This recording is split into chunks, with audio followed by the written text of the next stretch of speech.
Hello, hello, hello, hello, hello. I am your host, Renaissance Wolfine. These are the fucking nerds. Is it actually? Okay, it is. It is. Yep. There we I are. am your host, Renaissance Wolfine. I am playing Teku, the sparkling targe art. Well, I was about to say artificer. I'm stupid. The sparkling targe magus. I will hopefully not be getting crit 20,000 times today. Maybe it'll be 20,001. We could break the record. You just jinxed yourself, bro. Who knows? Maybe we'll just do another roleplay session. I'll be safe. I'm Uni, and I play the alchemist skeleton, creatively named Scully. It's the best name. It is the best name. I'm. God, I keep forgetting which name to call myself. Sonora. Let's go with that one. And I am playing Dun, the Dampier fighter.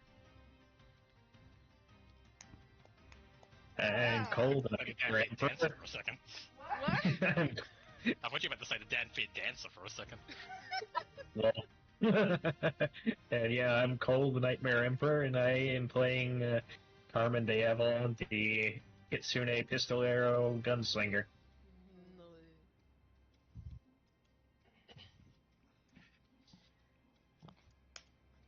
Man, we have our And I am DM. Blue, the DM. I do literally everything else. He will take us on a magical journey where one of us will die, probably. Don't say probably. Be more optimistic. So I will die. Hope- I will Fully. guaranteely kill all of you. No. Hey, you have killed me. Actually, I just remembered, today's random encounter is specially given to you by Ren and Ninja, as they picked it. What? Nani? Oh boy! Oh, that's right. You asked us. I asked you to pick a letter between, anything in the alphabet. You both gave me the letters, is that then spelled out the name of the creature that we're fighting. Oh, So, if you all die horribly, it's their fault. They should have picked better letters. You don't even remember what letters we picked. Same. Oh, anyway. Last time you arrived at the Greenness, where you immediately booked into a novelty hotel that specializes in cobalt-themed architecture. Yeah. After that, you went on a bit of a tour around Greenless, getting the history of the town, and some of you even getting a bit of nostalgia for previous adventures that you've had. Yeah. All that leading up to you meeting basically the celebrity of the town, a notable hero from the past that once helped save the world, a kobold by the name of Nyx, who runs essentially the Kobold District. Best girl. Blood splatter. After that, you guys retired back to your tavern as it got late, with the plans to set out next day or two. I remember I wanted to shop. Yep. Same. I need my stabs consolidated. Smash them together like a marker staff. Yeah, exactly. But sturdier, please. They'll put rubber bands. It'll be okay. Would that even work? With super glue. Yeah. That's probably better.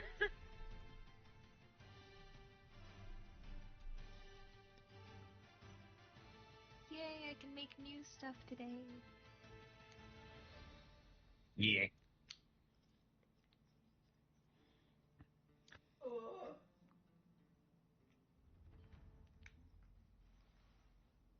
So yeah, as morning arrives and you guys awaken in your new tavern area, what do you want to do?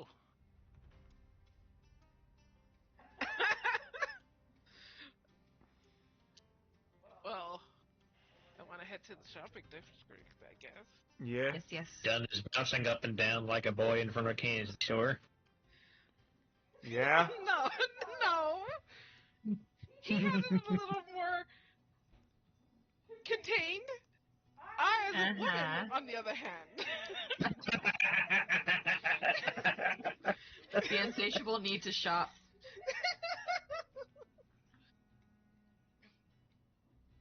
Something deep in my blood and my cells says I must spend money. Gotta. Resources gotta be used. But why? Yeah, Gotta be used. Gotta do it. When I purchase something, I feel happy, and I do not know why. And I hate how much that's true. It makes the brain do the happy chemicals. Don't worry about it. It really does, doesn't it? I've been going through it. I commissioned somebody and I am on the moon right now. I want to commission people, but I don't know how to do it. Well, there's that, and I don't. You go up to the person and say, "Draw this for me," and you throw money at them. Exactly. Fair enough. It's like I don't know who I want to commission, and I don't know if I have the funds. Well, I can give you a list of people not to commission. Yeah, there was one person that you commissioned that I did want to commission, and I found out that they're not nice. Fight him. Alright, so... There's the store Ninja asked for. Woo! What were the other stores you guys asked for? I don't remember. Chemicals. Alchemical, that's right. Oh my golly gee whiz. Teku wants What the we got magic shop here? so that she can hopefully get her stabs consolidated. Lord Guru! That's kind of how you sounded. Well, you don't need to stop shop for that, you need a wizard. Is Wait. there a wizard? There's a dragon. The dragon. Does the crazy kobold is the crazy kobold allowed to try? I was also looking for a blacksmith of sorts. I mean, there's plenty of blacksmiths. You're in probably a very high-tech town at the moment. Thing is, Nyx probably attracts a lot of inventor types to this area.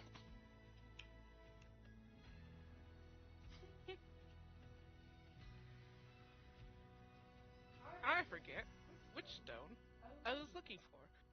Not that one. That one is expensive. That's a lot of rocks. Wait, what do these do? So, Cole and I get an additional benefit from the Aeon Stones because we have Wayfinders. Right. But they do other stuff if you have them on yourself. Ah, I got you.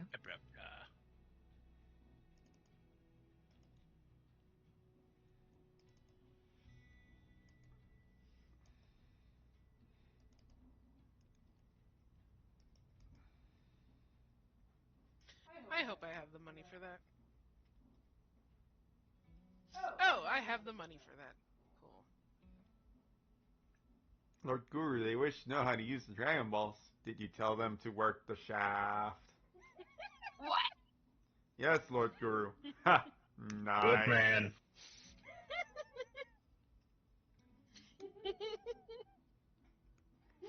I think this is the guy who's been killing all our race.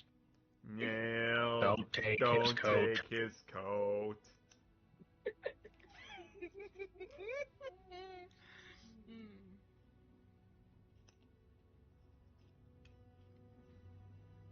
By making this reference, as we have exposed just how much of a baby Uni is. Wait, what? We're being old. Don't worry about it. Oh, okay. You guys aren't that old, though. I mean, Cole and I are the oldest ones here. That's not that old. You're still adult. You're not old adult. I don't know. I feel like every time I wake up. I can feel the hinges of my bones creaking I mean, every so can time. I. Yeah, but you're bad IKEA. I mean, They yeah, pulled you out of the box creaking. I was already rested. Let's see, your Necromance is level 6, and Teku stuff is level 5. Oh, cool! It took the money automatically. Neat.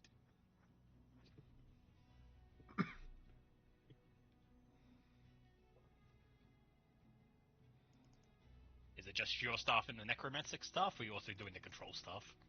I kind of do want to do all three, but I know it's going to get more expensive. So as of right now, it's just a how much would it cost? 5, 6, 7. So let's see, 4th level.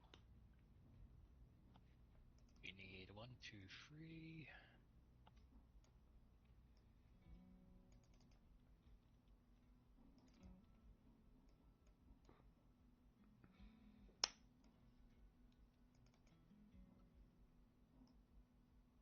Alright, you track down the Mage Guild and present your staffs and talk to them about it. To combine all 3 staffs into a single staff will run you 3,000 gold. What? Jesus. To combine your Necromancer and your personal staff, so that is 1, 2, 3. Will be 700 gold. So it's mostly the control stuff that's ramping up the price. So the control staff is because it has the 4th level spells limit, which is why it's costing so much. Fair. But because your other 2 staffs are only level 2 spells, basically what you're doing is you're going to break both staffs to build a new staff out of them, and you just need the proper amount of spell slots in the staff to be able to hold all the spells that it's going to gain. Ah. So you get enough level 2 spell slots for the spells that you have in your Necromancer and your regular stuff. Essentially, you're looking at a 9th level, a 9th level one staff, which is 700 gold. Yeah, I'll pay for that. Minus 700 gold. Alright, 100,000.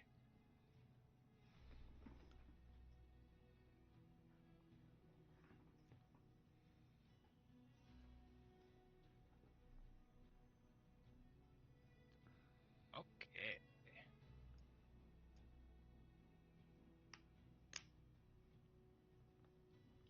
I need to then make a point staff and remember how to do that. Trust in your instinct. It'll show you the way. That sounds like a reference. It isn't. It's just me being an idiot. It reminds me of Starfax.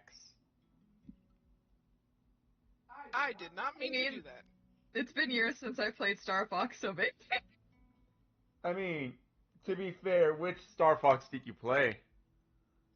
Deadass, don't remember. Because I'm specifically referencing Star Fox 64. Okay, I owned a 64. So maybe.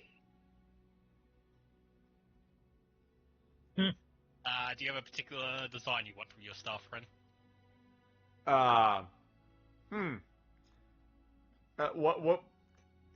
are my options? Question mark. Let's see. So I got just basic wooden stick. I've got a blue gem at the end. Kind of a nature-looking staff. A staff with a skull at the end. A red staff. A keyblade. What? I got a staff that looks like a keyblade. It's very funny. That's the only way to put it. Anyway, just say like what you might be looking for. I'll tell you if I have something like that for a picture.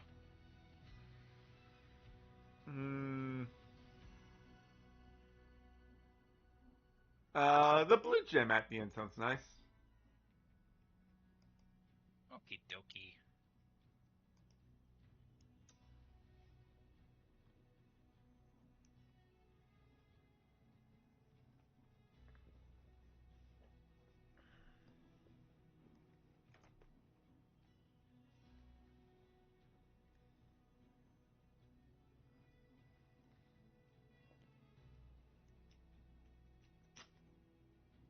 Actually, question.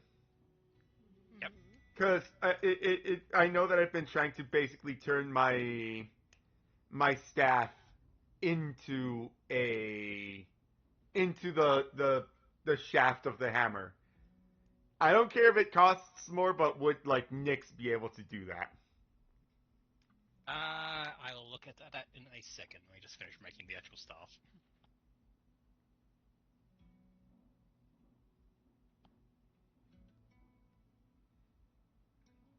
I bought the Aeon Stone of Soothing.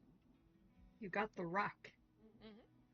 If you want to know what this Aeon Stone does. Yes, yes. Aeon Stone, Let me read. smoothing.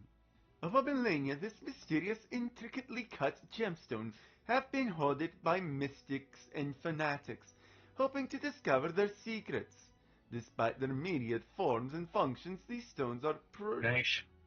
I see what it does. purportedly old fragments of So for your setup. of crystal tools used by otherworldly entities to construct the universe in primeval times. When you invest one of these precisely shaped crystals to the stone orbits your head instead of being worn on your body. You can stow an Aeon Stone with an interact action, and an orbiting stone can be snatched out of the air with a successful disarm action against you. A stowed or removed stone remains invested, but its effects are suppressed until you return it to orbit your head again. There are various types of Aeon Stones which can... Wait. There are various types of Aeon Stones, each with different appearances and magical effects. Each Aeon Stone also gains a resonant power when slotted into a special magical item called a Wayfinder. This spherical silver stone helps you ignore minor issues. You can ignore status penalties to skill checks from Clumsy 1, Enfeebled 1, Frightened 1, Sickened 1, and Stupefied 1. Conditions, as long as the value of that condition is 1. Its resonant power allows you to cast Guidance on an occult innate cantrip. Are you Scottish now? No, he's just being silly.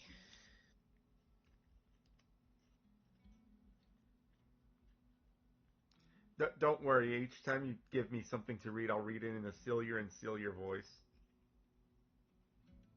Oh no, he's silly! I'm sorry, you gotta put him Alright. down.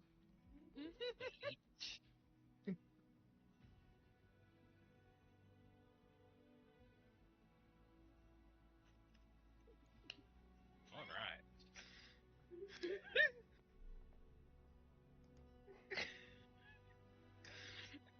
Aww. What's up? Mini bit. Try to. It's when you get like a salesperson at your door trying to sell you something, and it's Sorry, trying I to don't speak speak this language. salesperson. It's fine. I know I know your second language as well. Oh shit! Crazy a thing where a guy had some religious person pop up at his door saying it looked like he was deaf. So he starts randomly making signs and mouthing things like to say it, and he's like, "Oh, I'm sorry. You have a nice day, sir." And so before he closes the door, he says, "You too," and then she just makes noise. And then she curses at him while he closes the door.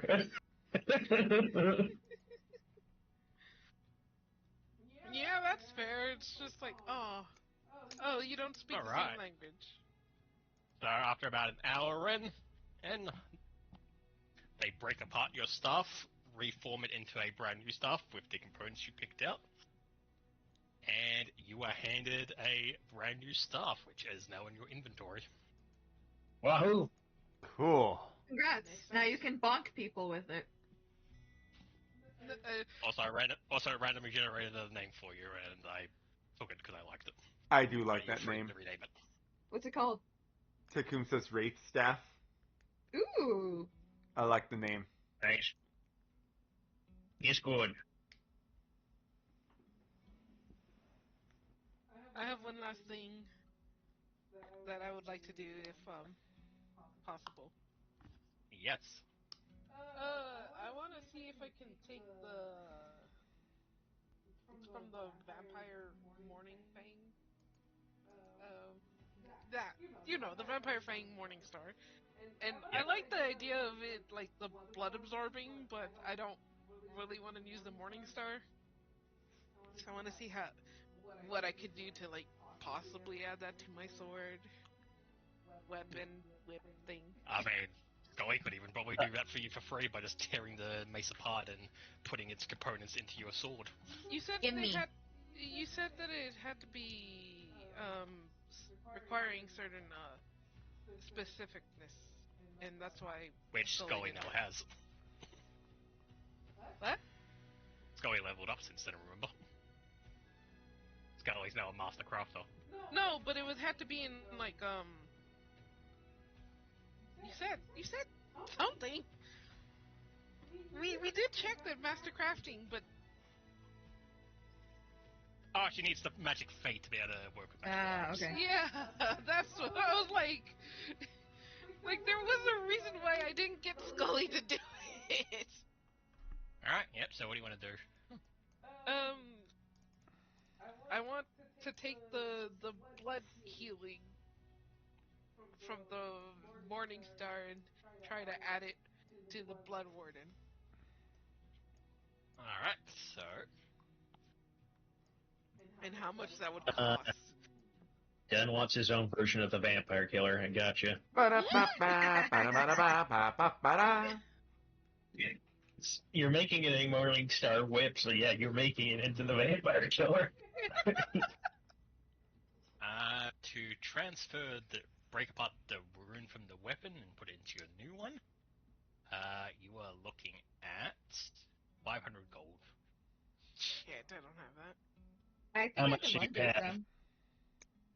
I have 141. I'll give you 200 gold. I have 450. I can give you 200 gold as well. I have 1,261. Okay, I was about to say, am I the only one who has an absurd amount of gold? No, both you and I took a bunch of money from the crypt. Oh, that's Yeah. right. We didn't take a weapon or anything. Yeah. Yep, you guys chose wealth over magical items. Yeah. So I am Uh, deducting 200 from mine. Yep. And I got 200 as well, so now Ninja has 400 gold added to hers, so she can be able to get her thing. Let's see.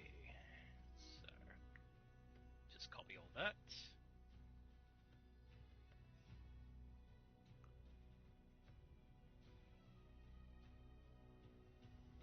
And delete the vampire Morningstar. Alright, there you go, Ninja. Neat. Now I'll remove. You said how much was it? 500 and something? Yep. Just 500. 500? Okay. Yep. Well, then I shall remove it. Let's see. Takes one action, frequency once per minute. Your last action would successfully strike your weapon while not in direct sunlight. You absorb blood from the target, healing 20 HP. Are we doing the direct sunlight thing or?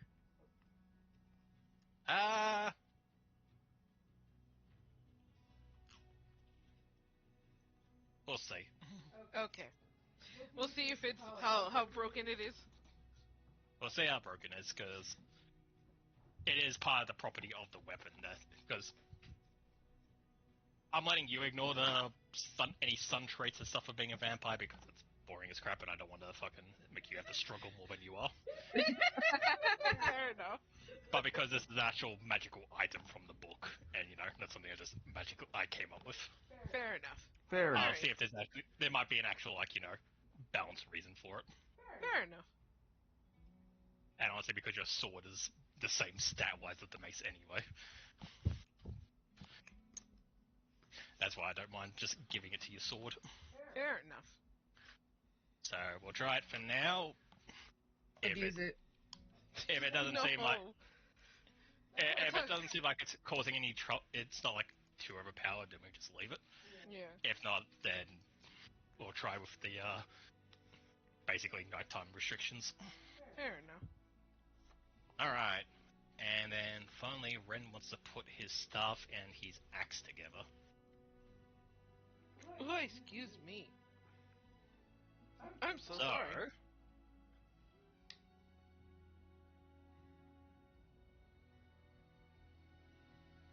So there is an easy way to do it, Ren, and the more complicated way. Okay. The easy way is we tear your axe apart and turn your staff into an axe. So basically, you can use your staff the same way you use your axe. So your staff just gets all your axe properties. Uh-huh. Or we actually try to put the staff into the axe. I think we go with the less complicated way. Alright. Isn't it like a mace? Or not a, Yeah, it's a hammer? warhammer. Warhammer. Yeah, sorry, I was like, axe? I mean, a lot of places they decide axes are blunt damage anyway, so whatever. Fair. Yeah. Oh, no. Well, looking at you, Atlas. Fair enough. So, like, the thing is, like, your Warhammer is literally just a +2 weapon with striking, like it's nothing too special.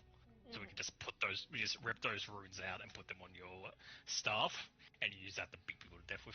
Nice.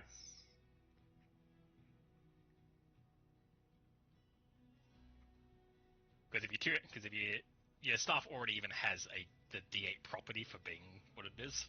Mm-hmm. So if you just use the staff off with the properties, it's the same thing.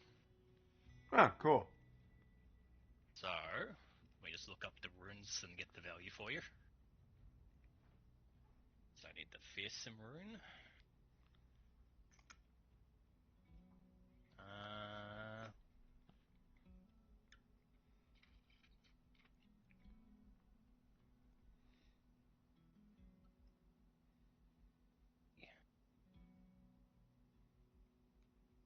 Striking.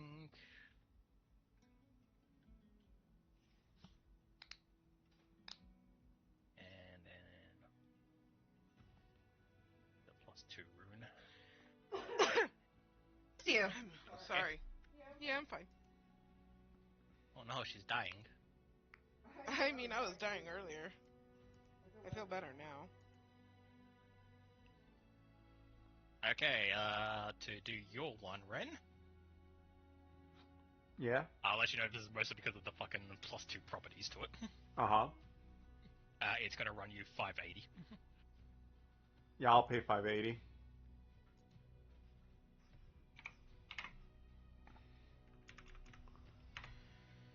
Subtracting 580 gold. That's a lot of gold. Alright, so we are slapping on...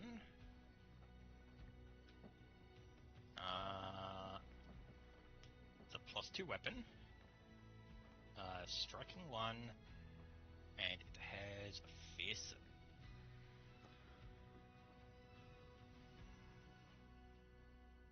And it will gain the shove property.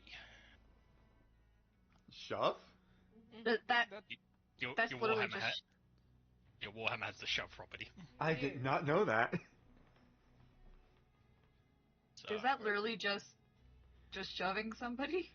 It means he can do Gives it him a with his bonus. weapon. Yeah. Oh, got it. Yeah. So he doesn't need a bare hand. Cool.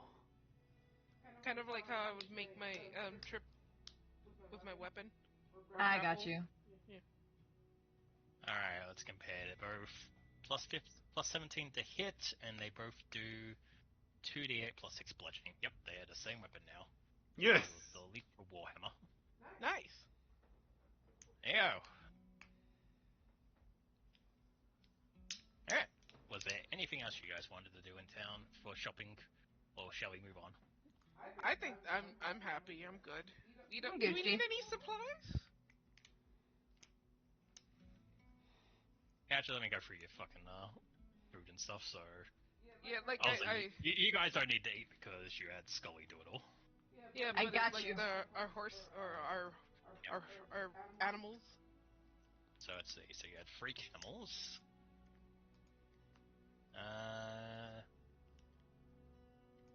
Does Scully need any regents? I'm Gucci.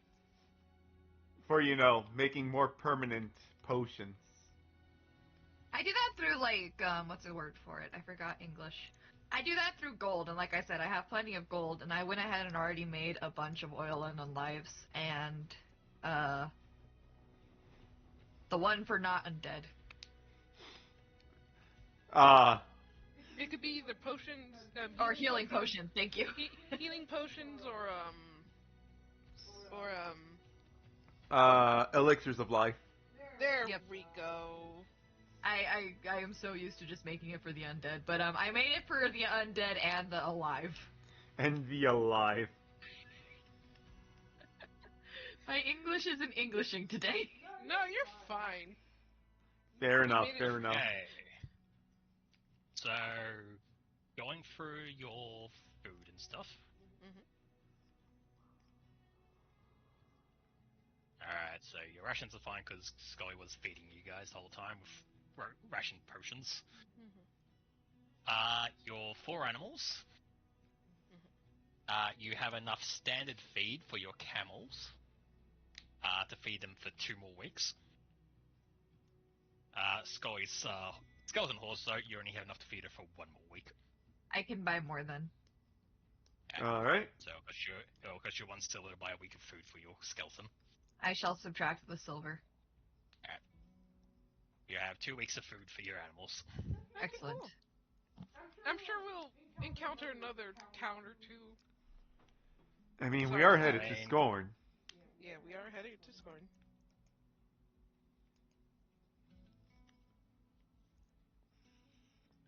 The only downside to the Russian tonic, because that feels very weird, just drinking a potion every day and you're fine.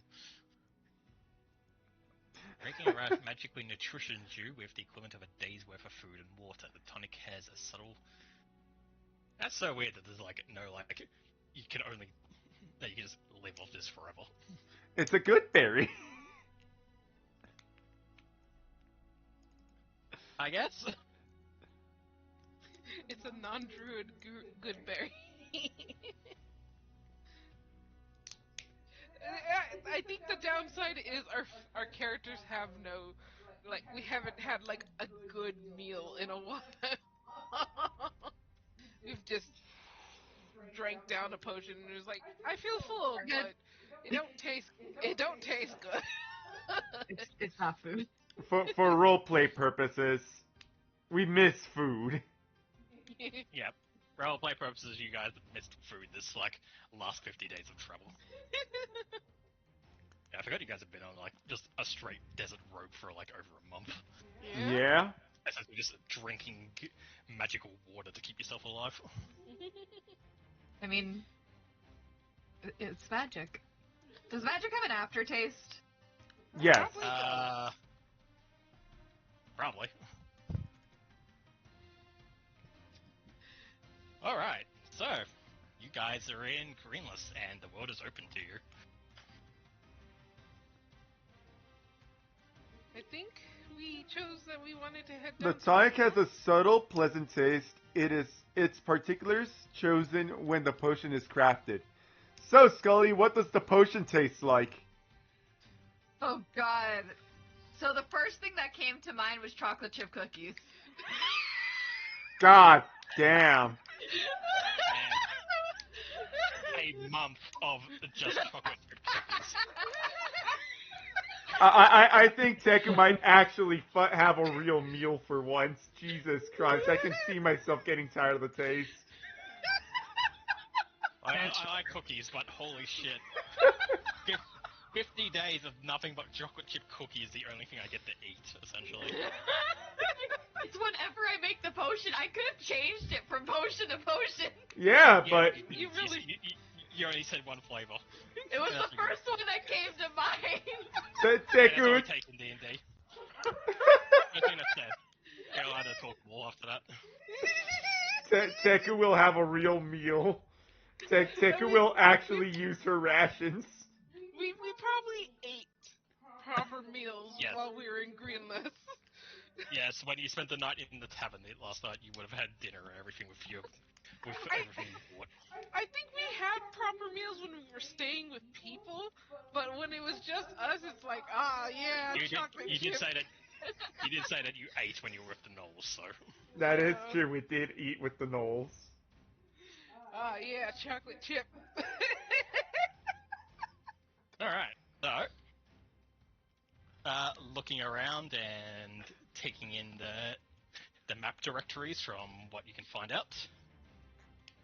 You can either walk the Scorn on foot or on your horses, obviously, Mhm. or you can attempt to buy a river, hire one of the boats essentially to take you down the river towards Scorn. Right. Well, So that you all can go by depends on foot, how or much it you go by costs. you go by foot or by river, I guess, not by sea.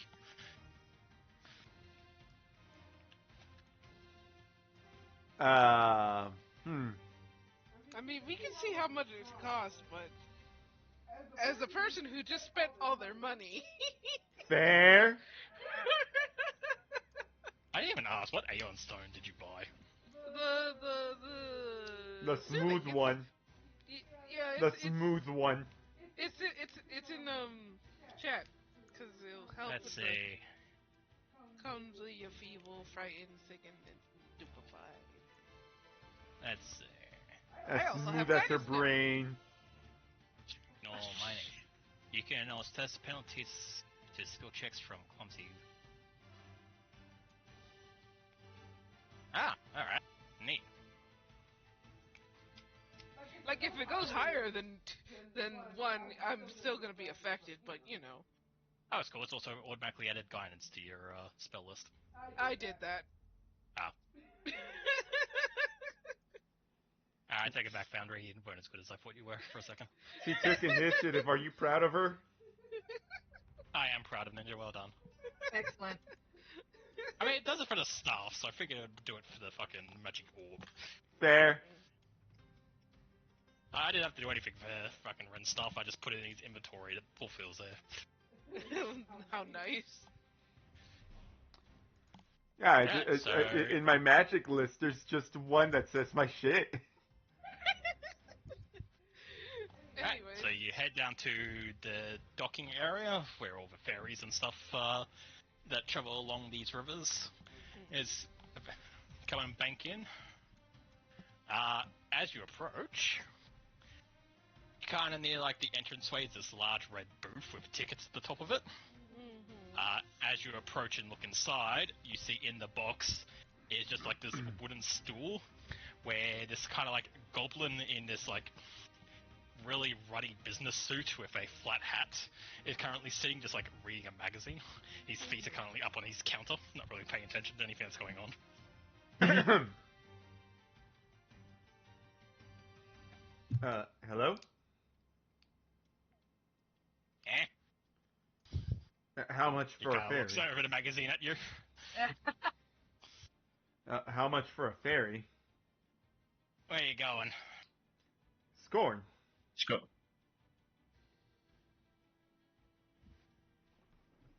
He looks at you for a bit. You sure about that? Yeah? Is there something we should know? I know, right? You do what you want to do, kid. that didn't answer the question. I'm not paid to answer questions.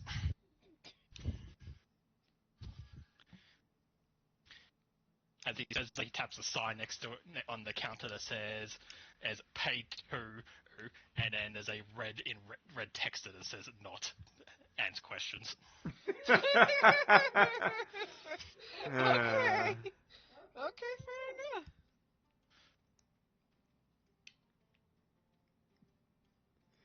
See, the only issue is that the only follow-up that I have would be a question of who does answer questions. But he's not going to answer questions.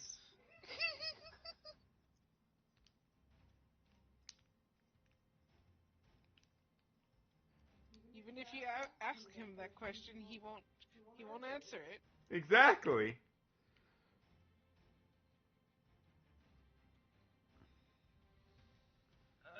see.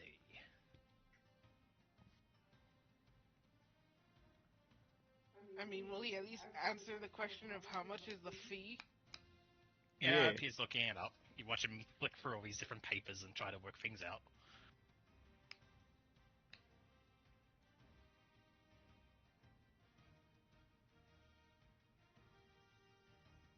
Yeah, that's not accurate.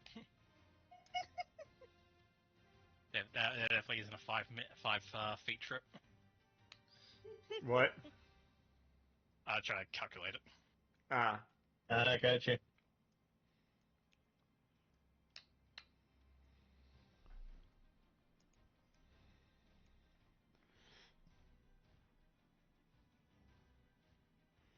Like I just heard you saying the things. I'm like, I'm just imagining the goblin saying it. Yeah, he probably is. Nah. Nah. Okay, here we go. Right? Yeah, it's all 5 feet. You can get there in one turn. Yeah, that totally. Totally. Like, if we can get there in one turn, why are we even taking the ferry? Alright, let, so... let, let's do the peasant railroad cannon, or the peasant, what is it called?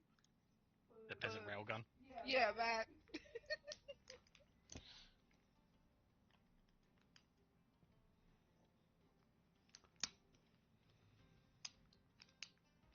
Alright, so...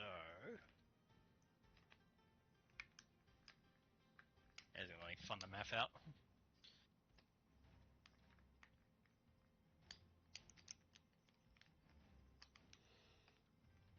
I am just gonna be patiently waiting.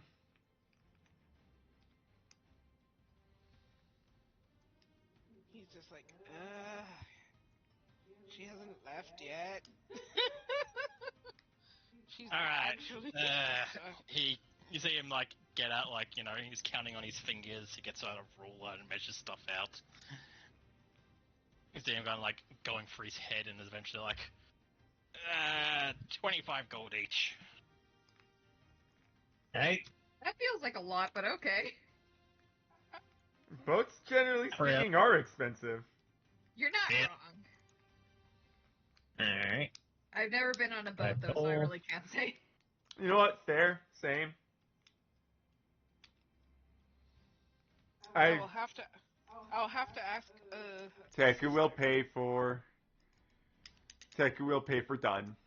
Yes, please. I'm sorry. I'm poor. No, you're fine. We got you for anything. Minus 50 gold. He takes your coin, he bites into a bit. Yeah, okay. Or were you expecting it to be a chocolate one? What's chocolate? Can goblins even eat chocolate? What, like a dog? I was also gonna say the same thing. Are you ready? Yeah. Campaign's now derailed as we go over the anatomy of a goblin.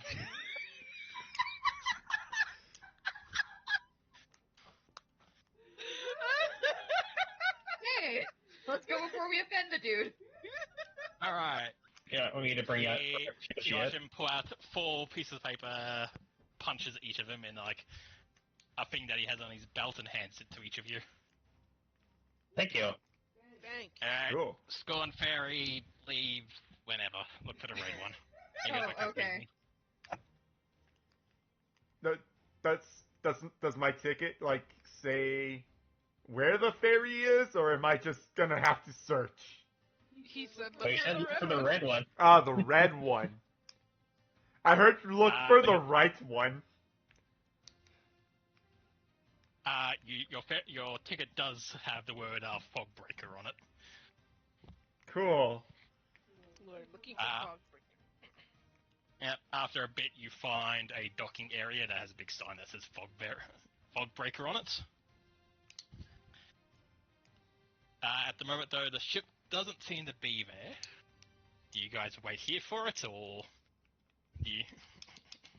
What's your plan? I wouldn't want to miss it. You wait here for a while, and about 10, 11 o'clock onwards, this large red ship with this big, like, spotlight on the front of it slowly pulls up.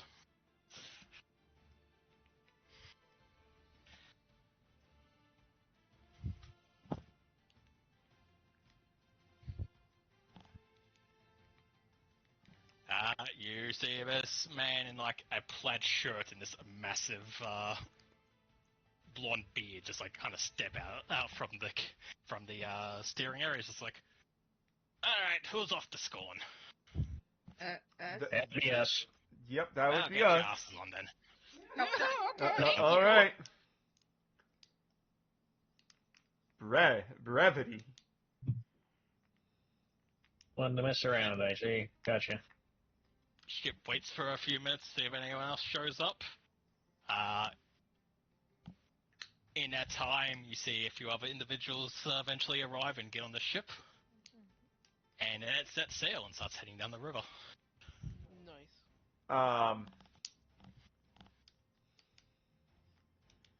God, I feel like I'm going to be asking questions to random other passengers because, you know, the goblin kind of was like, are you sure you're going to score? Honestly, yeah, we should probably, Is there any other random passengers? Yep, so when you look around, there are 3 individuals who also go onto the ship. You see an elf in this kind of like business suit attire, who's kind of like sat down and has his like carry bag with him, and he kind of just like crosses his legs and is just kind of like clicking his fingers together essentially as he just patiently waits to arrive at the destination.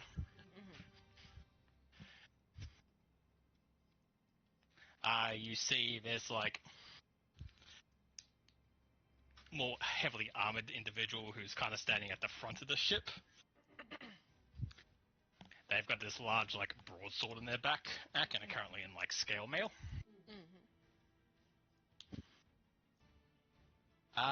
Roll me.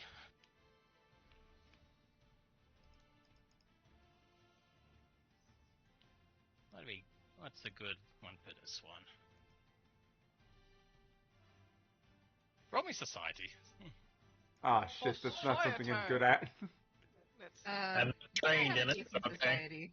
I have a decent society too. Let me look. Yeah, I have a decent society. I'll roll Oh, you a shit, 10 okay. for a 12. For not being trained in it, it decides I want to be good today. You know So- society. You actually all recognize the mark, and Carmen, you recognize it more than that it's actually clicked that you've seen someone else wear it. You all recognize that running down his left arm is this red sash that goes from his shoulder down to his elbow. And you all recognize that the mercenary company who were on the ship with you when you were crossing the ocean had that same sash. Oh, yeah. Oh. Carmen, it finally clicks after you see it for the 4th time now on a different individual. This is actually a brand of mercenaries from the Domainese area known as the Red Sashes. Ah, I see. That sounds familiar. Like I know you I changed feel the like name. Are these... Okay, stepping out of character. Are these the band of bandits that barely managed to get away from Gaston and company? Yes. Lovely. You guys scared the shit out of them and made them run away, eh? And so they turned to mercenary work to basically support themselves. Ended up doing quite well in the southern city, so in this case Bream. And then during Horde of the Dragon Queen, when you guys were hiring mercenaries to help fight in the war, you chose to also hire them as well. I remember them, the Red Band. Yep, so the Red Sashes, as they're now called, Yeah. kind of had a pretty big boost following the Dragon Wars. That was after they got contracted out to fight in it, and Yeah. have since made a lot of been able to like expand. They You know went what? legit Fair. and it actually worked for them. Yeah, they went legit and has very much paid out for them. Good for them. Good. Yeah. We stopped a bunch of young hooligans from turning into crime and making a legit business, essentially. Good for us. Good role models. We did the same with a goblin, sort of, and we don't know where he is at the moment, but he's probably somewhere. He's Yeah. probably running his next illegitimate business. Although, to be fair, most of his businesses just seem illegitimate. And finally, you see this kind of like gothic dressed woman in this like dark, long flowing dark dress, heavy like makeup up, who's kind of like hanging out near the back in the sitting area by herself. Wait, have we seen this woman before? No. Ah, okay, fair enough. Fair enough. I know you're thinking of, but no, it's not the two priest ladies. Fair enough. Fair enough. I will approach the merchant to ask if there's any news about Scorn, mostly because merchants tend to have news. Merchant? Which one's the merchant? The elf. You approach. Well, you don't know if he's a merchant, he's just a very well dressed man. Ah. So you approach the elf who kind of like grumbles a bit and looks at you. Yes. Do you have any, know of recent tidings in Scorn? Business as usual, I assume. He glances over and sees the mercenary at the front of the boat and looks at your attire. Are you also part of a mercenary band being hired there? No. It's kind of just in our way, so we're heading in that general direction, so we're kind of hoping to Fair know enough. a little better.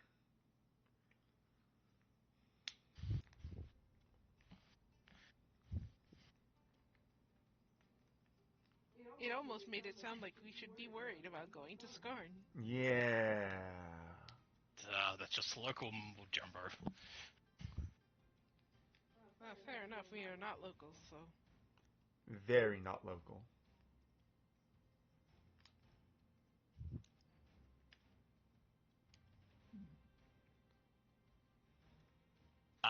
As you say that, as you're like questioning this guy about Scorn, you hear a window get rolled down as the captain who's in his booth then leans out and yells out, did I hear you guys asking about Scorn? Are you interested in a history tour? Sure? Sure. Yeah? I imagine Why not? the exasperation of everyone else. Yes, you see the elf just let out this line. No. I take it he does this a lot.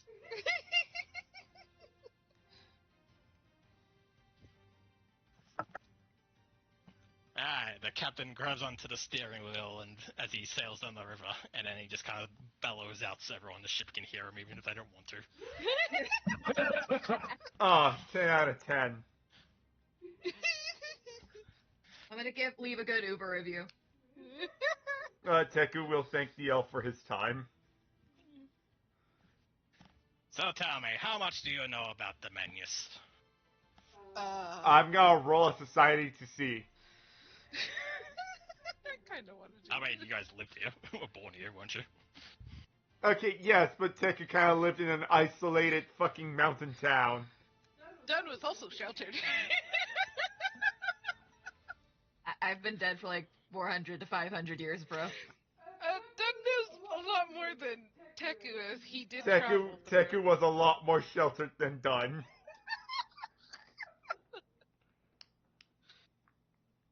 Alright, so you guys are complete newbies. Yeah. Yes? Alright, well. let's skip all the boring stuff with the wars and the kingdom conquering and the dragons and get to the fun things. Economics. Oh no. I mean, yes. So, in the we world, asked for there are this. lots of precious metals. You know, gold, silver, face stone, that shit. Well, Domainese is Face special stone, eh? because it sits on this massive vein of mithril that runs right through the countryside. That's its biggest and most lucrative export. However, Mithril, eh? mithril is pretty hard to mine because it's very magical, very combustive. Scorn, as it's eventually got named, probably named after some man who founded some mining camp long ago. It sits on a piece of mithril that sticks right out of the ground, making it very easy to mine. So it's made its entire fortune on mining mithril and exporting it to the rest of the country to then export to other countries. However, when you fuck around with magical stones, you find out. And because of that, the environment of Scorn is shit. The river that runs by it has become horrible rapids, making it impossible to sail to. These rapids then also kick up an immense amount of fog, which coat the entire town constantly, leaving it in twilight. So, you know, don't bother packing any sunscreen if you're going there long term. I see. Fair enough. Anyway, this is ancient history. Well, ancient for Scorn, not ancient for the rest of the country. They mined the mithril and they went fierce on it. And because of that, there's not a lot of the stuff left. So they have to mine deeper and deeper to find more. But because of that, their economy is now complete shite and everyone's moving away. So what was this once a beautiful, massive city is now a complete shit show that everyone tries to avoid and pretends doesn't exist. Huh. Interesting.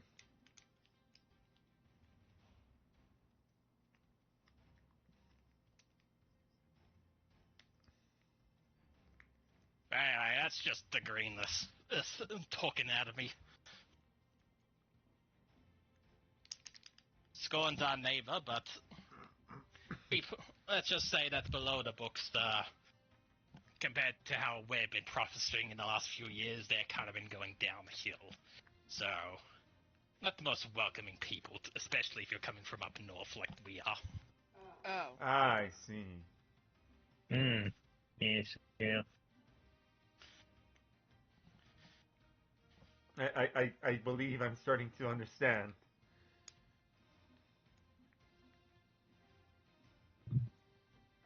Fair enough, fair enough.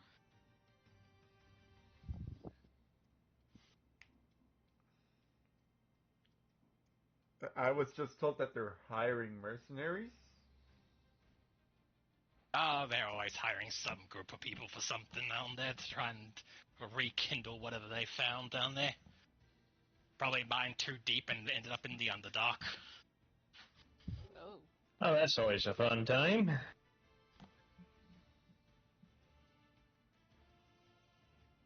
I imagine it's not a super safe thing, huh? I assume Not not. with the Underdark. No. The dark below's shit. Think of all the worst things you find up here on the surface, then stick it in the dark for like a bajillion years, and watch it mutate into horrible monsters that your mind can imagine. Ah, yes, That's the kind of taxes. That's the kind of crap you find down there. The tax monster. The tax Ah. monster. There's far worse things down there than tax. I don't think you've dealt with taxes. I think he has. He runs a ferry. I don't know, it's like the perfect way to dodge them then. You can just row away, bro. No. I No. feel, The fact that always finds your ass even on the sea. Damn. I feel as See, a the skeleton issue- Scully, you don't realize how minor taxes are. Also, as a ferryman, you deal with more taxes than you think, because you deal with taxes from place 1 and place 2.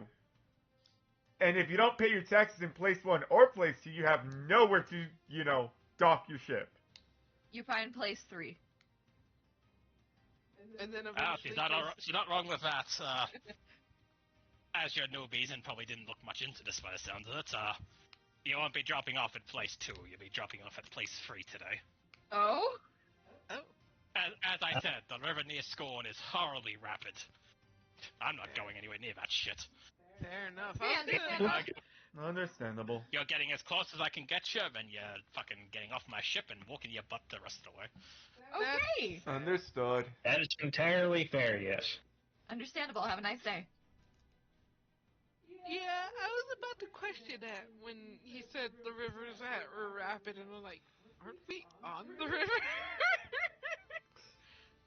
To be fair, when he mentioned the status of the river, I did want to make a note that Teku looks over, like, the edge of the boat, like, Currently the water looks clear and beautiful, and seems perfect for sailing. Fair enough.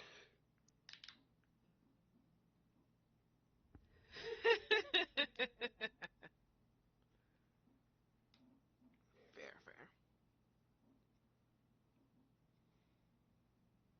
Alright. If there's nothing else you guys want to do, you enjoy the next few hours on the boat until you pull up on this very makeshift looking, like, dock area.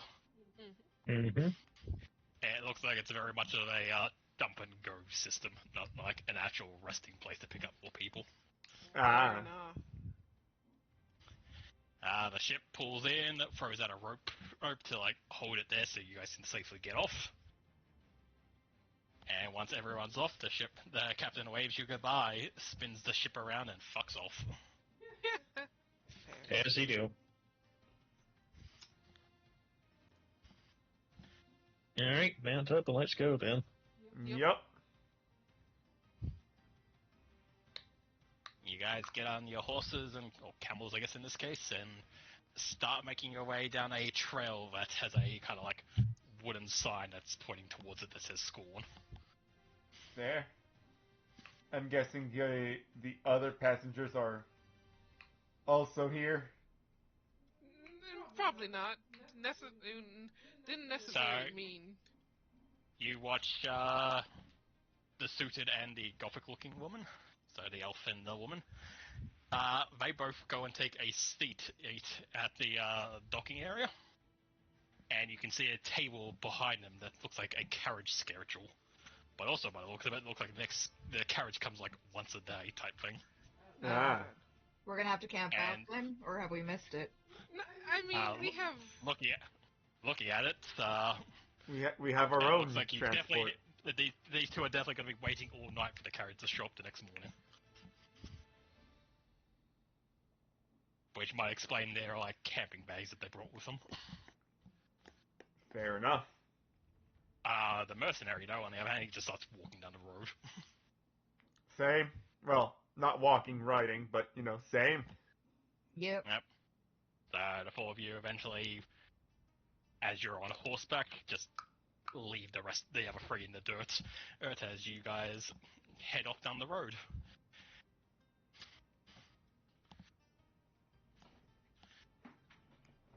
Yeah, fair enough. Alright. Eventually, so the road travels along the side of what you can see from your maps. It's called the Mithril Range. You're mostly up on the cliffside itself, with the river running down in the valley below you. Uh-huh. Sometimes there's road, and sometimes it's a lot of just guesswork and hoping you're going the right way by using the river to your right to stay on track. But eventually you do find, like, the road coming back after a while. Fair enough. So, it doesn't look like this trail is well maintained.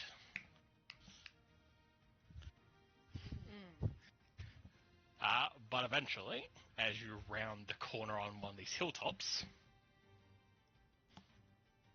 You notice what looks like a large river coming down the side of the mountain, washing down into the main river below you. Mm-hmm.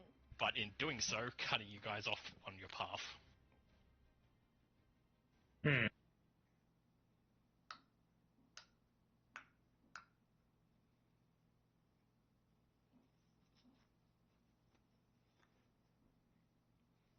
Ah, Okay. Ah. time for some creative problem solving. Yep.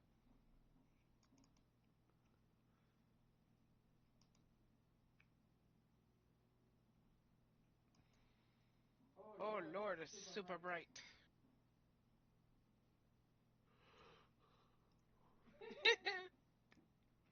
Quaint little area.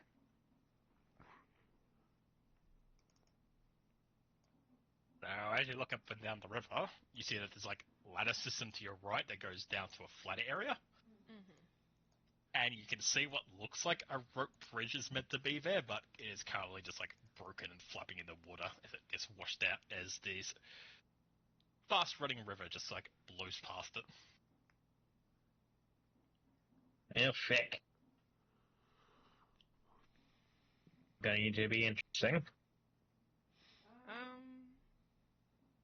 How far does this? Yeah, how About 50 far feet, is it looks at 50 feet? 40 feet if you're setting in particular areas. Fair enough. And I imagine we would, if we were wanted to go past, it would be like athletics or something like that, huh? Yeah, if you're trying to like jump across, if you, I don't know if you can jump across the whole thing, but you see there's like rocks you could probably jump to. Hmm. I mean, how tall would you say these cliffs are? 20, 30 feet. I mean, if we use some rope, maybe we can build a bridge with the ladders.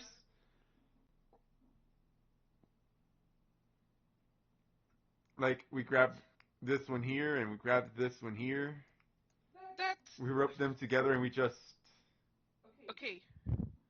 Fair, but like, what if someone does want to come and like actually? I don't know. The rope bridge is gone. Fair enough.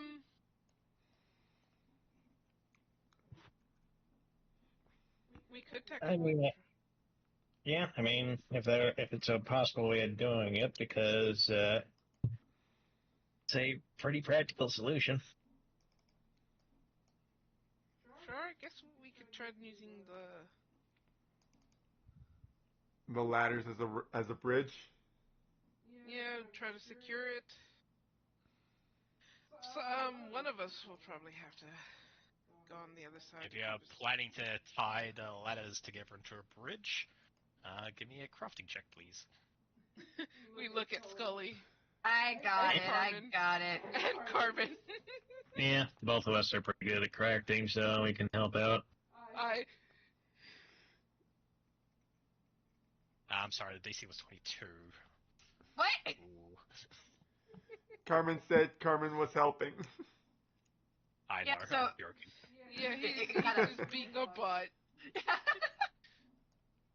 Yep, Scully and Carmen get to work and begin to fix these ladders that you'll be able to pull up from the cliffside. Yay, into, teamwork. Into an attempt to make like a ladder-like bridge. You're not confident that it's going to last long, but if you're fast enough, you might be able to run across it to get to the other side. Cool. The big thing you're probably more worried about, though, is that you're all on horse/camelback to do it. Oh shit, that's right. Ah, no. We might have to leave the mounts.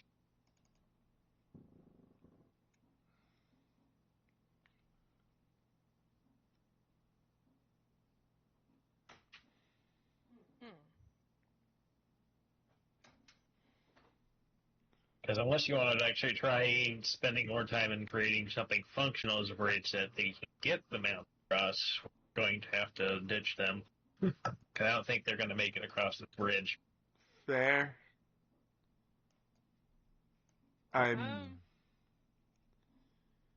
Anything we could do with like ropes or something like that? I mean, the other solution is Survival. Survival. there. Yep.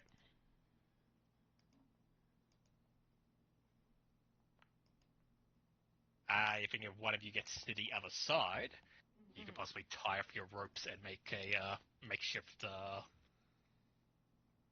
essentially like a guide to help you pull yourself through the river as you hold onto the rope so you don't get washed away. Fair enough. I was gonna say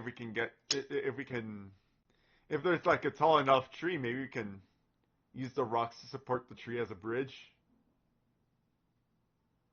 Yeah, there's plenty of trees around if you want to try that. Yeah, I'm down to try that. Alright, you approach a tree. You estimate that it probably looks long enough to fall down to the river and get to the other side if you were to knock it down.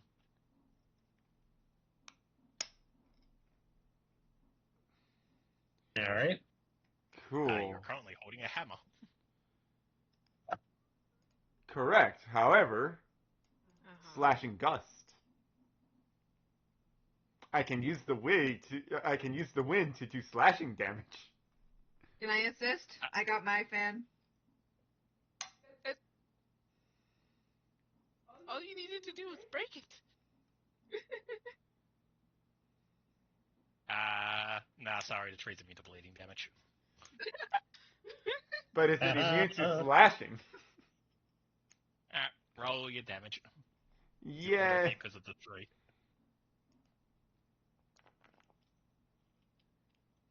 Yeah, I'll say that's enough to break through a tree. It comes crashing down next to you. Cool. I'm gonna guess you're gonna need my help.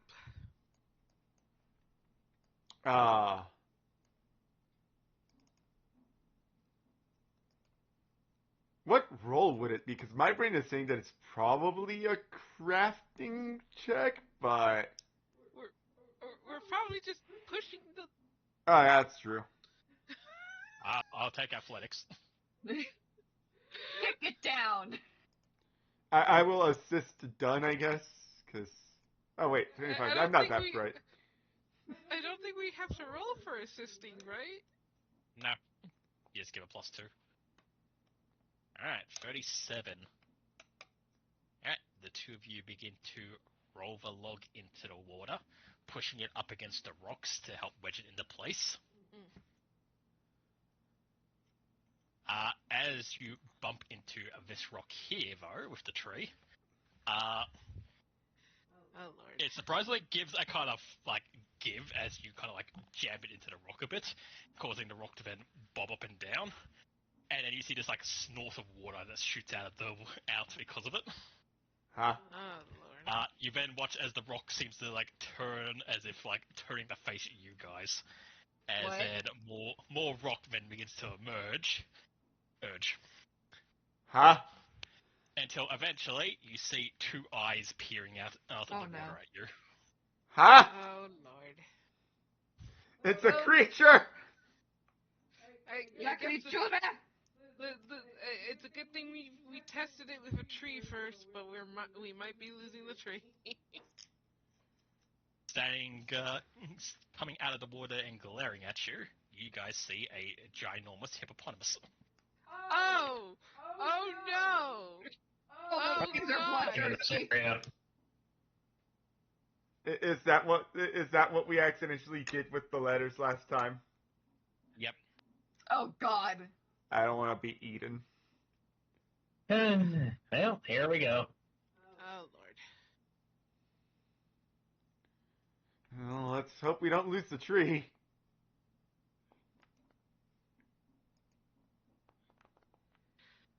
Oh yeah.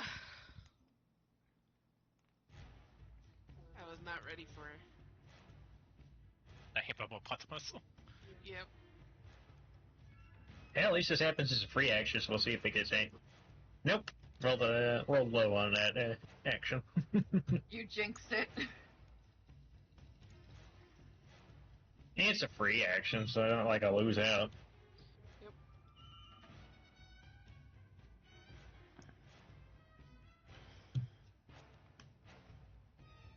Yep. Maybe we should have rolled perception before doing everything we did. Yeah, that could always help. Yeah. Oh, Alright. no. So chill. So, because he got you guys by surprise, he is going to do an aquatic ambush. Yeah. Oh that makes no. sense. So, for the attack done, you are off guard as Oh, he immediately lovely. goes 10 feet towards you and gives you a bite. Ow.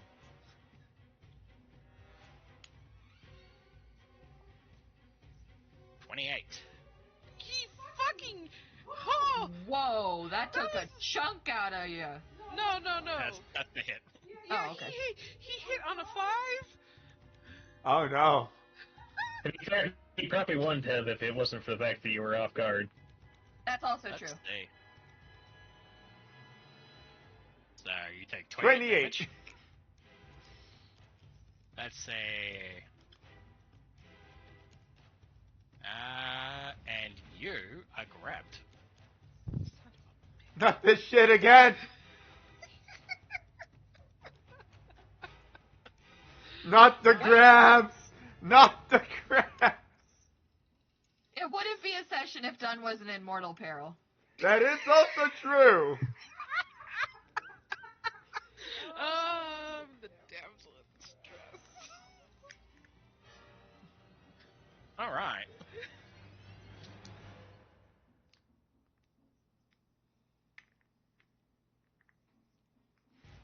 So, now that he has a hold of you, you look like a tasty treat, so he's going to eat you. No! Does it then get advantage to this? I do believe I get some form of something when trying to break out of like when creatures are trying to eat me. Is it to see what it is, and I'll have a read of how this works. Okay, so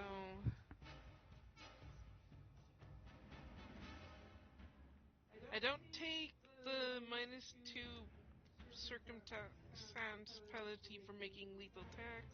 Nope. In addition, you gain a +2 circumstance bonus to your fortitude DC when resisting an opponent attempt to grapple you or swallow you whole. Alright, Is it like I a have swallow bad whole? news. It is, but I have bad news. It's a reflex DC. Ah. Okay. Oh no, it's a reflex. Oh. Did you? And he crits the fuck out of you. Ah. Oh no. Alright. So, done, you are slowed 1 as you are engulfed into the creature.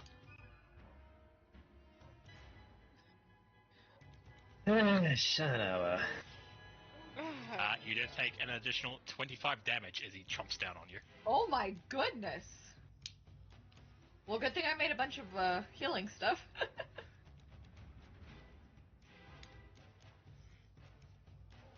And that will be his turn as he now begins to eat done. Carmen. Nice. Alright. Okay, good news. He hasn't knocked me down half health yet. He's really close to it though. Oh my goodness. Scanning and blasting. Alright. With your scan, he is a level 10 creature. He has no weaknesses or resistances. And you've kind of already learned his special ability, being his aquatic ambush. You can only do that once, right? Yes. I'm also going to use the Tiger's Claw special ability and cast Phantasmal Killer at him as well on top of all this. Sounds good. So, he is frightened 1, and must make a fortitude save, which he critically succeeds at, so he's not stunned. Jesus. He is injured, though, from that shot. And let's see. Should be Phantasmal Killer at level 4. And he has to make a DC 28 will save. 37. Darn. Who would know that he'd have that big of a will save? I don't know how Yeah, much. Well, at least it's not a critical success. I think he'll still take damage. So on a success, the target takes 4d6 mental damage and is frightened 1. So I roll a 4d6 and I'll increase his frightened by 1. Alright.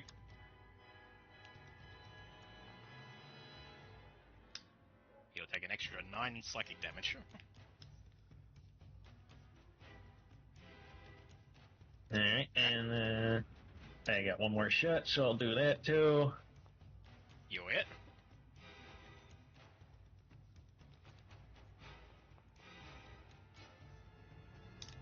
Dealing him an extra 13 damage. Alright, that'll be my turn.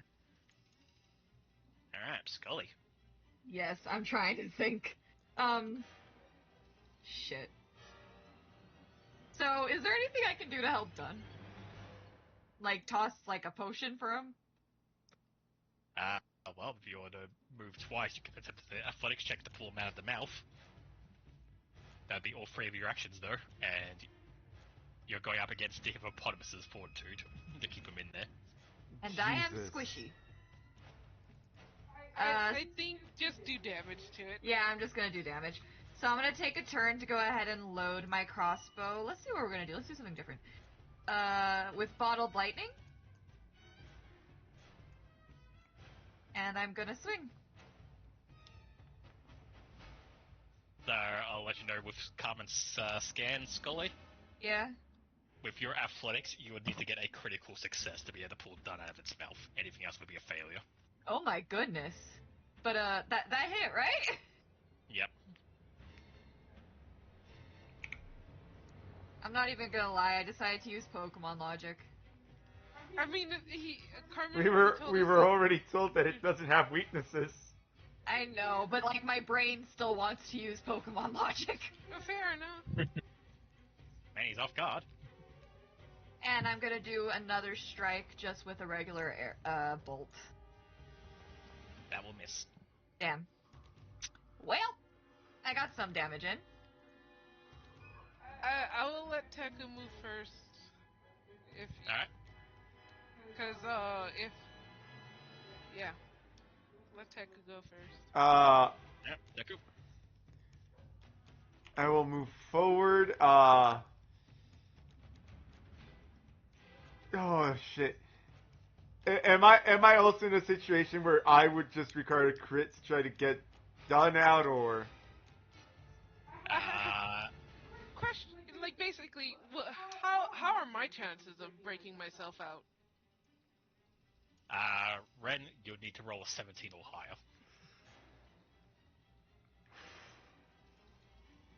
I'll say this, the DC would be 30. Oh. So for me, I would need to get a 13. Yep. It might be better to just do damage run. In that case, I will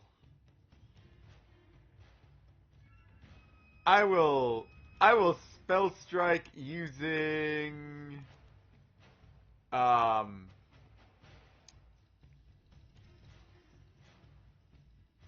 slashing gust. So strike with my staff, of course. And you know what? Fuck it. I have all 3 hero points. I will re-roll that. Yeah, I was gonna say Oh that. yes. Hero points, I forgot. Even though I mentioned it earlier. I know, I still forgot. Like, and I told myself, okay, I'll go ahead and switch screens and do it. Oh, come on! Wow. Yeah, that's how it be sometimes. Yeah, the dice give up, the dice take it away. That'll be my turn. Wait, how's that your turn? Spell strike takes up 2 turns. Oh. And he moved. And I moved. Fair enough. enough. Okay. So, Oh. done. You are slowed, so you lose a turn. Yeah, fair enough. Mm, Oh, cool. So didn't disappear immediately when it started your turn. yeah. So now my question is, well, first of all, I'm gonna rage for free. Sounds good. Tear out its throat. Now I'm wondering, should I attempt to escape or should I just attack it from the inside? What do you guys think? So, Jungle. my argument to that is, the last time you said I'm gonna fight it while still being grappled, it did not end well. No, Ren, Yeah. I attempted to break out. I could not. That is also true.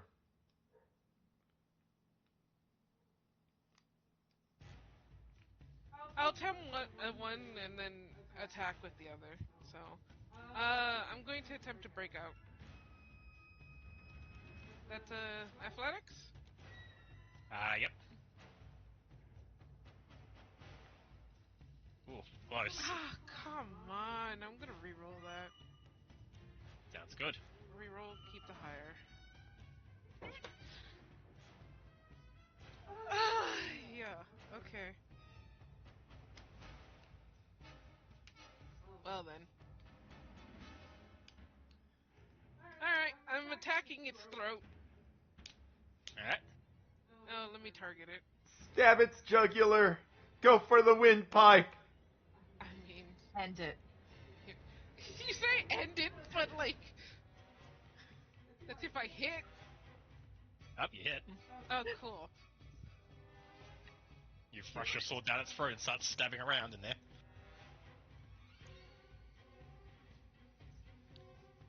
Hey, Blue, can I actually use the 20, the sucking of the heal?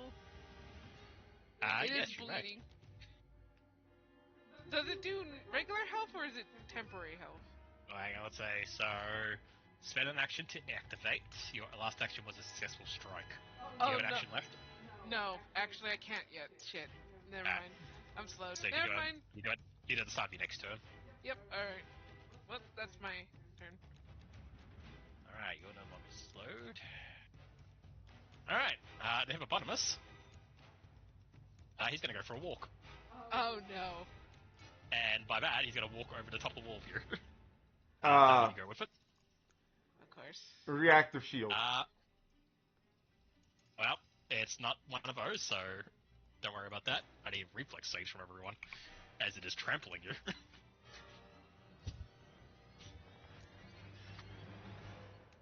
Jesus Christ. Do I need to do this reflex? Because you're in its mouth. And I need reflex from Scully. Did you say no? No, because No, they're in I its need a mouth. reflex. Yeah, sorry, it cut off a little bit for me, so that's why I was confirming. So, would you like to re-roll that, Ren, or are you taking a critical failure? Sure, I'll re-roll it and keep the lower result that's about to show up. Wow, it just gave me the same roll again when I tried it. What's happening? That was Reroll. That's fine. Nice. So, Ren, you dive out of the way. Scully also dives out of the way. Yay! So only Karma gets trampled. Was Karma, not you take 28. You take 28 bludgeoning damage as it steps on you. Oh, we were not expecting it to move so fast. We really Honestly, weren't. no. It's a hippo. Look, it was a joke. Alright, I know he hippos takes- are fast. He takes 1 bleed damage, Only one? and he's still bleeding. Well, at least he's still bleeding. Alright, Carmen, the hippo's right on top of you now. Alright, 10 feet of free movement. Now there. And now we will attempt to make it scared more. Success! Yahoo! Hey, he's back to frightened too. And now we begin with the blasting again. That is the hit. Alright. Alright, 18 damage. damage. The other gun. That is also a hit.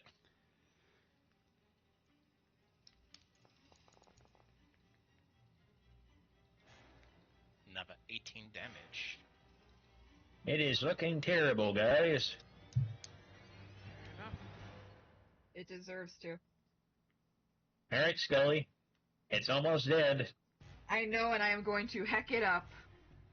I don't need to use the crossbow, so I'm just gonna straight out chuck a lightning at it.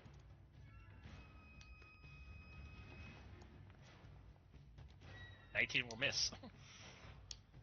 Gonna check. Will it do the splash damage? It will get the splash.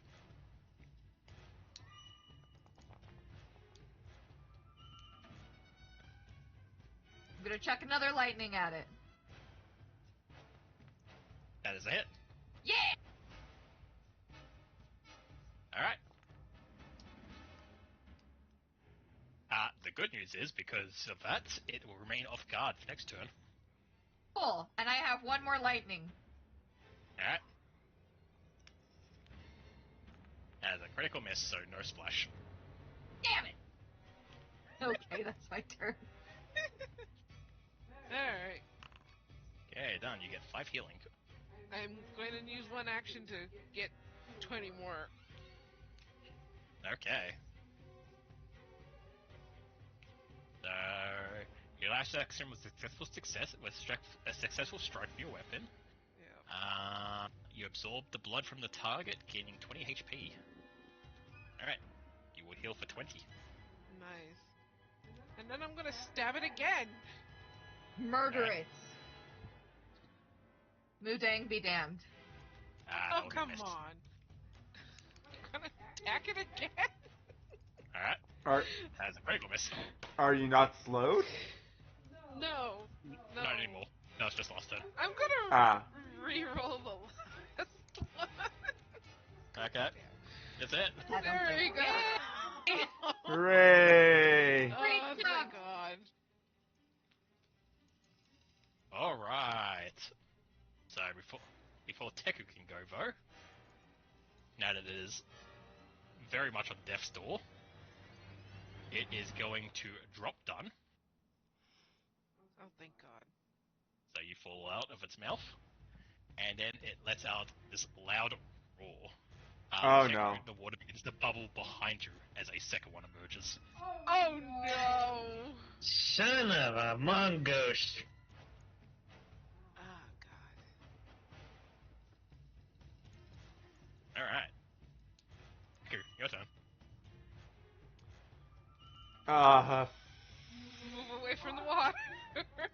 Yeah, honestly. And maybe just kill this one.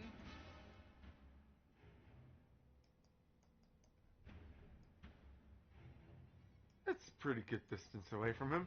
Yeah, I will attempt because unfortunately my fucking rolls are always fucking garbage.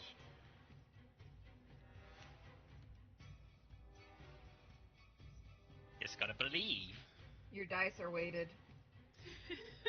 My dice are I indeed just weighted. gotta believe. Gotta believe. Gotta believe. Fuck it, I'll cast Grim Trendril Alright. in this general direction.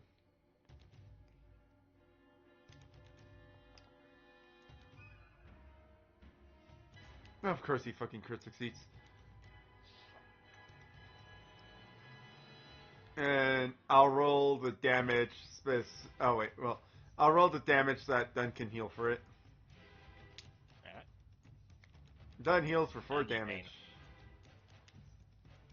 And that will be my fucking turn. Alright.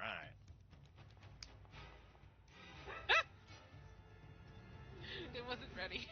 But it's still as fast as me. I hate that. Jesus. Alright. So, the nearly dead hippo in a last attempt to save itself, it's gonna do a double chomp. The behemoth makes 2 jaw strikes against 2 targets adjacent to each other, being Oh, no. you and Scully. Of No. course. So, one attack against done.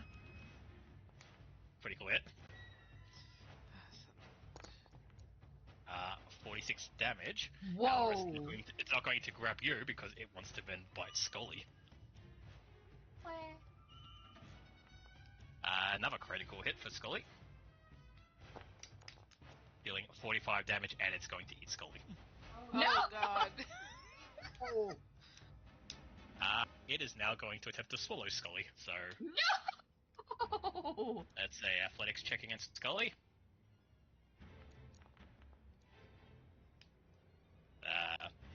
Hang on, sorry. It makes the athletics check. Did that Oh wrong? my god. Thank god, I'm so scared. Critical hit. Oh my god. Scully, you take another 20 damage as you are now restrained inside the creature. Oh god, Skelly. I'm Wait. almost dead, bro. It critted Scully? Twice. Yeah. Wait, Wait, Scully. can I fall apart? Dunno. Do you want to fall apart? I mean, I feel like that'd make it be easier to swallow. I mean, you already got critted by that. It would have just changed the damage. That's all it would have. Yeah, I'm honestly. happy to re-roll the damage if you want, Scott. Yes, you want to please. Fall apart, Scott. Alright, I'll so fall you get apart. your 45. You get your 45 back, and I'll do 22 instead. Alright, well, you're only badly injured. It's a near death now. Yeah. So 2 chomps, then a swallow on Scully, and that is its turn. So he takes 6 bleeding, and he is no longer bleeding. Damn. Alright, Carmen, he has 1 HP left from your scan. Hey, well, better make sure he dies. Yeah. Unless, of course, I roll a nat 1. Would you like to re-roll that? No, I got hero points that I want to spend, and so I'm just going to make sure that I get that, so he'll stay that way, and I got 1 shot left, so I will just there. Alright. And that 1 hits, so that'll take care of him. I'm staying right where I am because those rocks will be helpful just in case the other one decides to charge. Alright, Scully, you flop out of its mouth as it drops to the ground dead. Yay. Oh boy. Good news, it's your turn. Yeah, okay. There's another hippo. Where Uh, is that hippo, actually? Yes, that's why I am not in the direct line of sight. That's too far. One turn to move a little closer. Well, let's get me within. Let me just check where 50 feet is. So, we're gonna move right here. Wait, there you go. Take another turn to drink an oil of unlife. Where's my oil of unlife? Yeah. Use.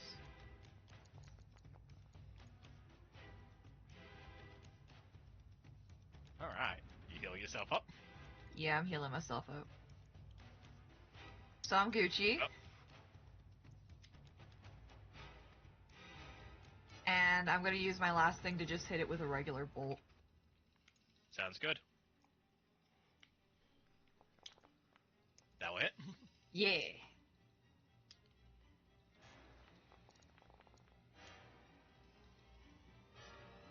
Alright.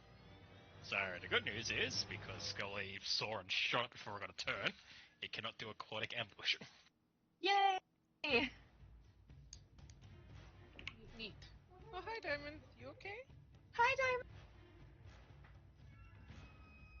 Give him kisses. I'm petting him. Okay. Good Um, enough. Alright, so it will first move 30 feet on its 35 feet for its first movement.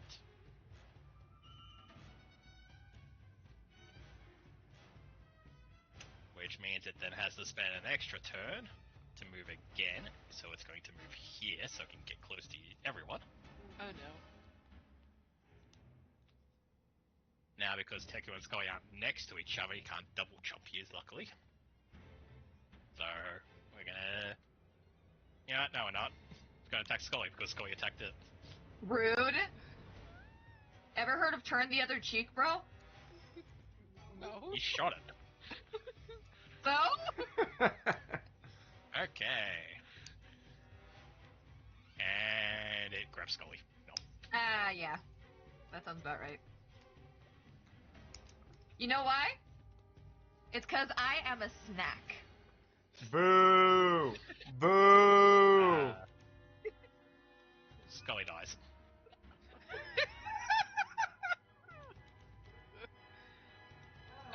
Okay.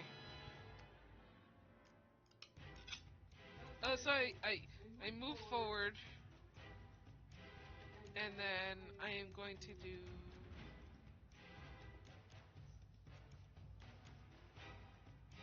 I'm going to do.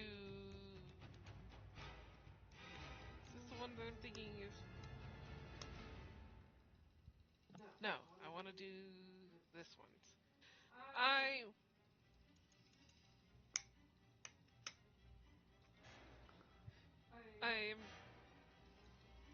Yeah, okay. I'm going to attempt to slam it down. So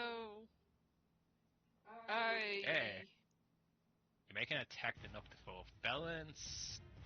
Make a melee strike. If it hits and deals damage, you can attempt to flex, attempt to strip it.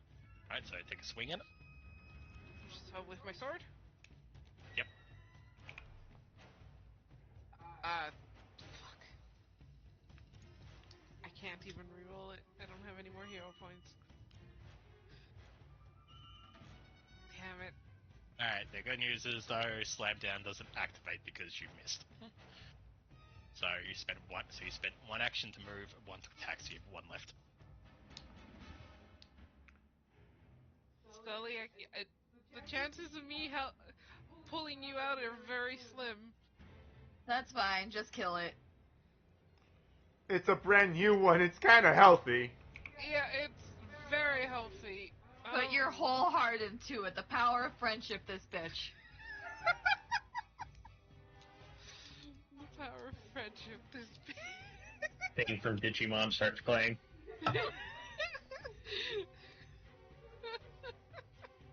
Exactly. Let's try. Oh, nice! There you go, power of friendship. The power of friendship!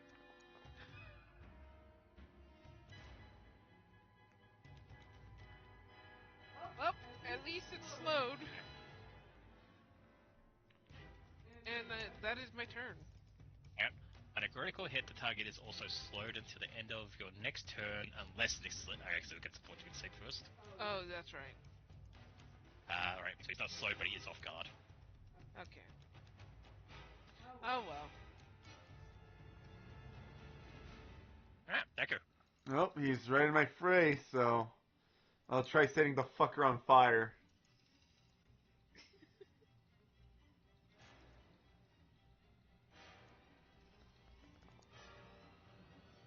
For the sake of fuck! Oh, the What? price of Just nothing. an exception. That gave me one nat 20 at the beginning and just said, no, we don't need That's that. it. That's all you get. They've been less unkind to me because they let me get a crit. Hey, Oh.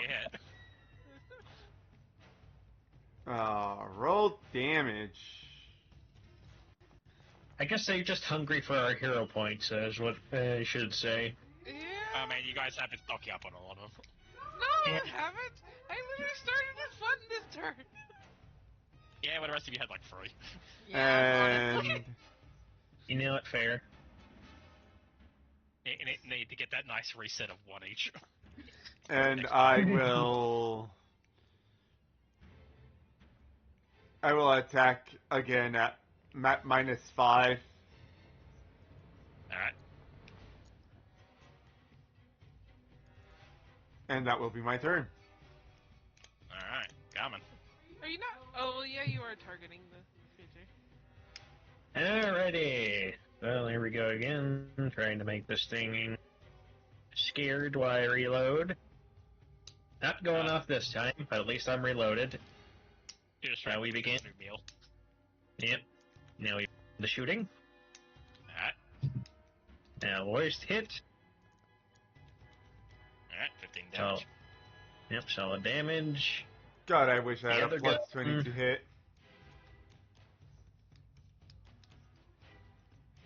I mean, it's a plus 17, you're not far off.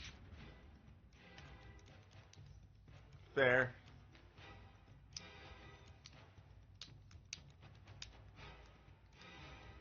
Alright, that was 17 damage. Hey, we're making good hits on it. We're good. Alright. Question. Yep. If Scully were to uncap of a bottle of On Life and just start That's what I pouring was- it down, Yep, that would probably hurt it. there you go, Scully. No need to even make an attack roll. Just, roll a potion I of was On thinking Life of on just it. dropping a bomb into it. That works too. Just dropping a bomb in its stomach. Yeah, that'd be funny. Yeah, exactly. That's what I was thinking. I will allow that if you just drop a bomb inside it Let's for go. the regular. So you're giving up any chance of a crit, but you'll auto hit with it. I'm down. Alright. Are you done, Carmen? Oh yeah, that was the rest of my turn. So yeah, go ahead, Scully. Give it the worst case of heartburn. I'm dropping an alchemist fire down and skull it. Cool. So use your potion normally, so it marks one off your list. Right. So I would roll the strike. Yep, just roll Yeah, strike, so, and then- so mark up the list, and then roll damage.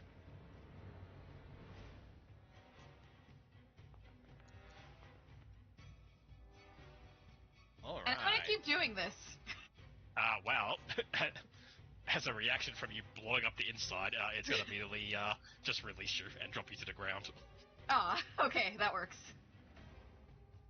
Okay, I'm gonna go. So that was turn 1, right? Correct.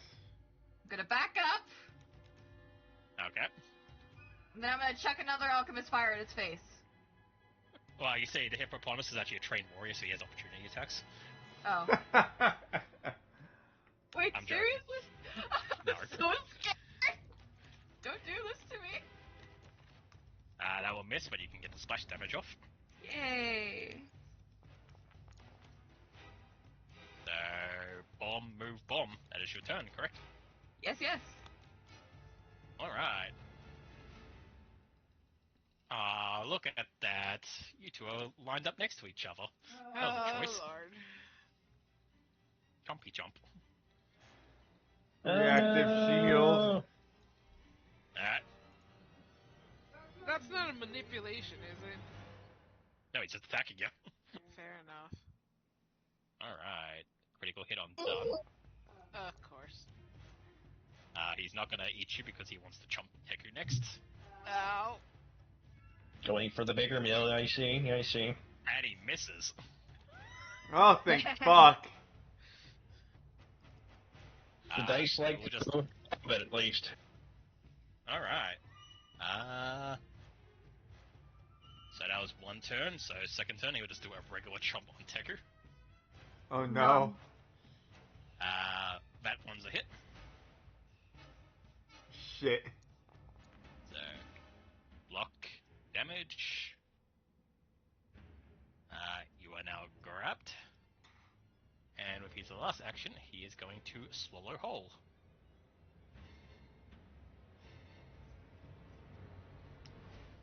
Which he succeeds in doing.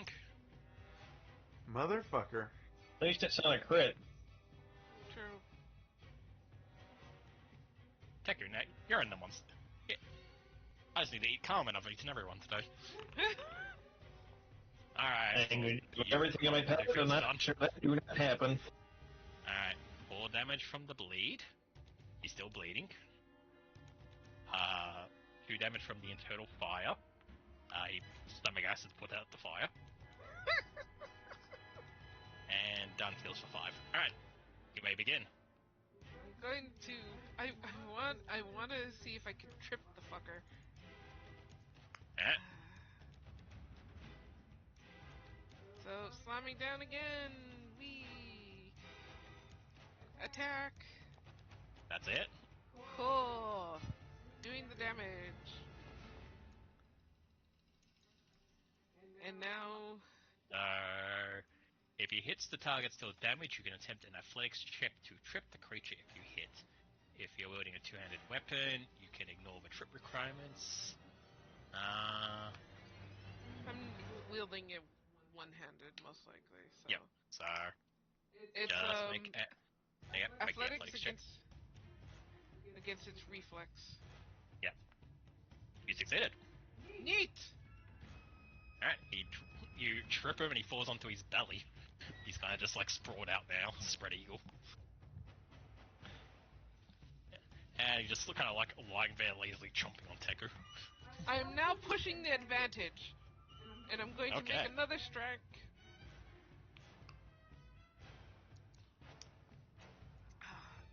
Fucking shit! Oh, damn it! I'm sorry, Ren. Tried. I know. Well, I'm grabbed, so therefore attempting to cast a spell is... It has extra requirements.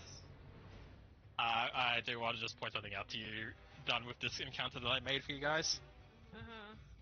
I did also kind of pick these guys because I was hoping that I would give you a chance to use your Titan Wrestler ability you keep asking me to be able to use. Wait! I think they're a size too big for that. No, they're already here's. That's 2 sizes larger than her, so she can Titan Wrestle him.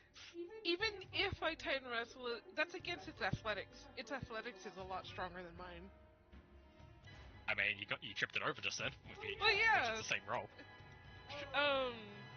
True. That's why I'm using the slam down, but like I can't grab it. Most of my things are off of grab. The slam down is for the one time I can trip. Okay. Just saying it's the same roll. Grapple and trip are both athletics checks. True, fair enough. And you get a +2 because of your weapon with your grapple. Really? Yeah, remember your sword whip gives you +2 to grapple attacks. It's grapple, but this is tripping. Yeah, he's saying that he's letting you change to the grapple because it's the same roll. I'm saying that's what I'm saying, and she could be doing that this whole time. Yeah, fair enough. There you go. Yeah, just... So I'm just gonna go for an attack because I am grabbed and therefore trying to do a spell not great.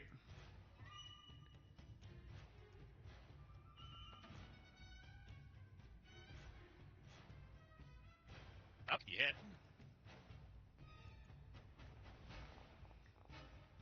Yeah, bunk him for 12 damage. Gonna be bunking that. Gonna bunk that trachea.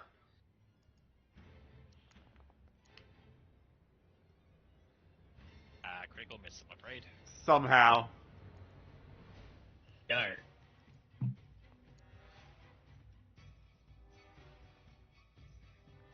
And that'll be my turn. Alright. Going. Alright.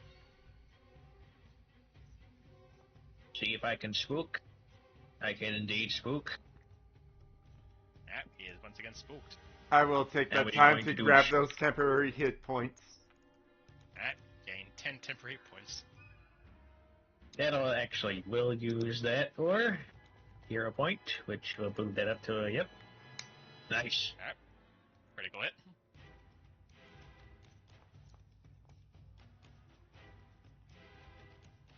Alright, he is dead.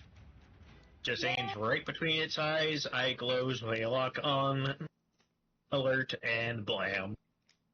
Dead. Alright, the last hippo drops to the ground and you kind of just like roll out of its mouth as it just lays there in a puddle with its own blood.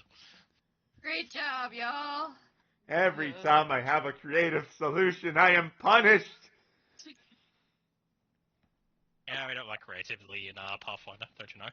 Why do you think Gotta this is do a game about bullshit imagination? solutions. I'm gonna drink an oil of unlife. It would have worked. At least this way, we did not get ambushed by both of them at the same time, which would have been really nasty. That is Also in true. the water. There's also that. Yes. So your creative solution saved us a lot of trouble, honestly. I Yes, kicked the fucking. I kicked the hippo, the dead hippo, right in the fucking jaw.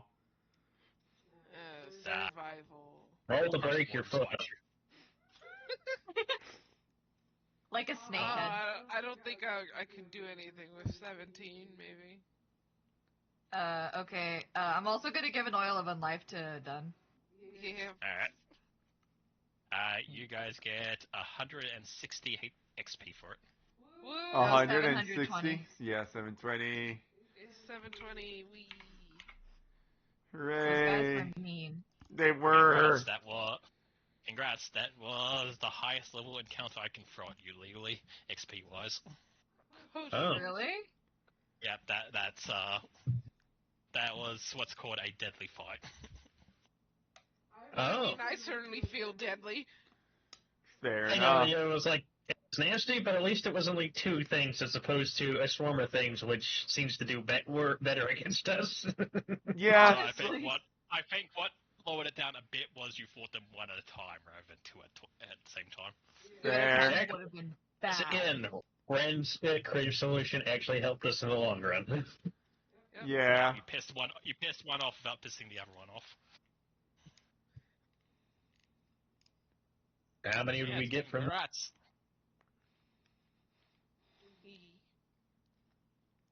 You said you gave me what level of oils on life? Moderate. I think it's moderate. Let me double check. Do we get the full thing from moderate or? Yeah, I'm giving you a moderate.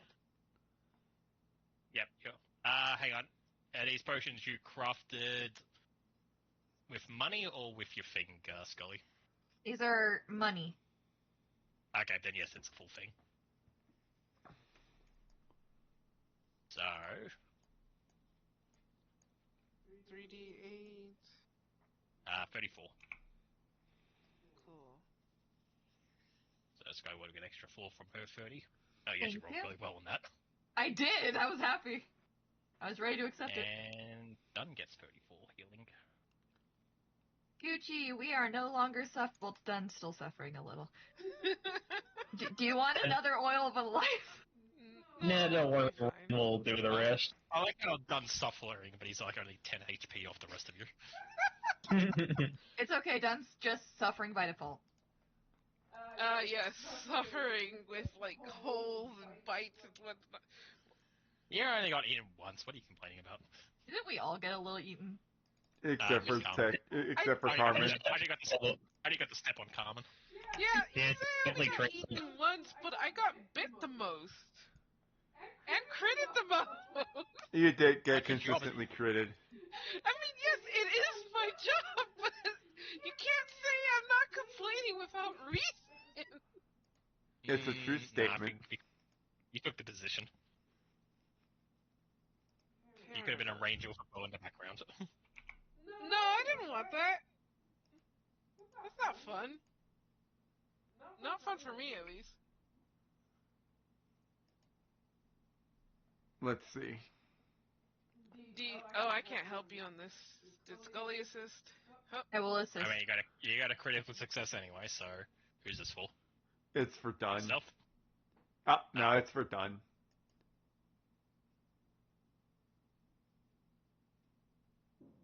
oh, nice. Thank you.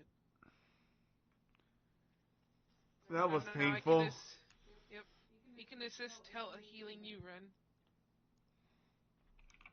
Yep. So you can give yourself a +2 for Dunn and +2 from Scully if you want. So add a +4 to your roll. +4.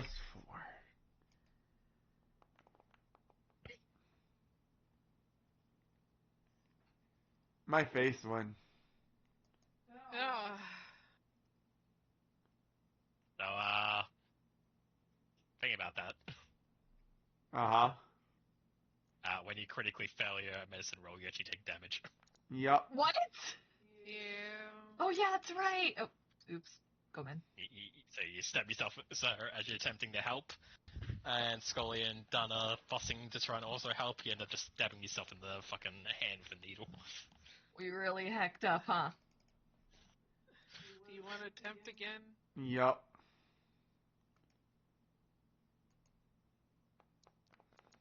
There you go. Much better. Critical success. Okay. Alright. Well, I will say with the tree in position and your weird ladder bridge, you guys can successfully use those to both cross with yourselves and your mounts if you wish. Yeah. Hooray! Yay, we did it. Go team. It worked in the long run. It figured itself out. We got a little fucked up in the process, but you know, we did it. We did Yeah. it. Yeah, blah, blah, Got out of there with some light trampling. Alright. We should get some beavers on that. You head down to the local Canadian guild to hire some beavers to build a bridge.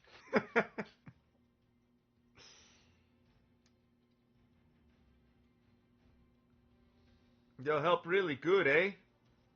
Hey. You press on.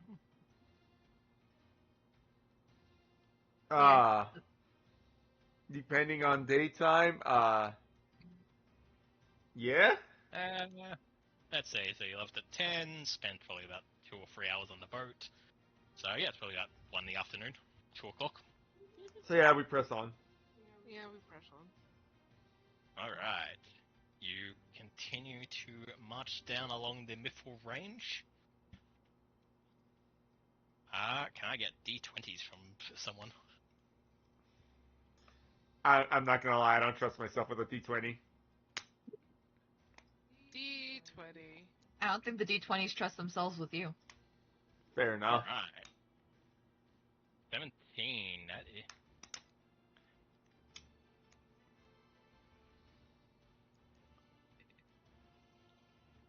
Alright. As you guys are going across like the rocky roads along this cliffside, those in front hear it before, but everyone else eventually also begins to hear it as well. But you start hearing like the chinking and jingling of like metal, like clanking against itself.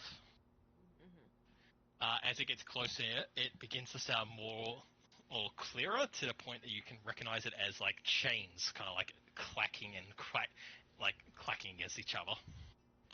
Like basically 2 chains just like smacking against each other. What? Huh. Can we see what is making the noise, or? Eventually, up ahead, coming around one of the corners in the road, you see a woman in like this kind of like ratted rags, who currently has her legs chained together, and is kind of like stumbling and running as she attempts to like kind of like run down this path, kind of like leap hopping as she goes to be able to move properly. What? So it's a woman chained, and she's running. Yup.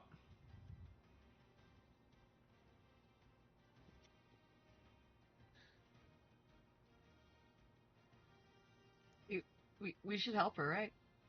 Do we see what she's running from? No, she just seems to be like gently running down this path. Looking at her, she's human. She's got a few different like scar marks along her shoulders, and as she gets closer, you notice that they kind of go down her back a bit as well. She's in this kind of like raggy shirts with like pants that are like ill-fitting, that are kind of like roped together to stay upwards. And it looks like also her head has been like shaven. Ah. Huh. This seems terrible.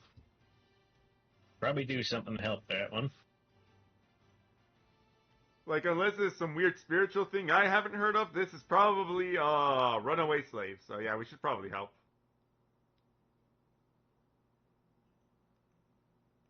Actually, we should help. You stop her as she starts, like she's running towards you, but it looks like she's planning to just keep running.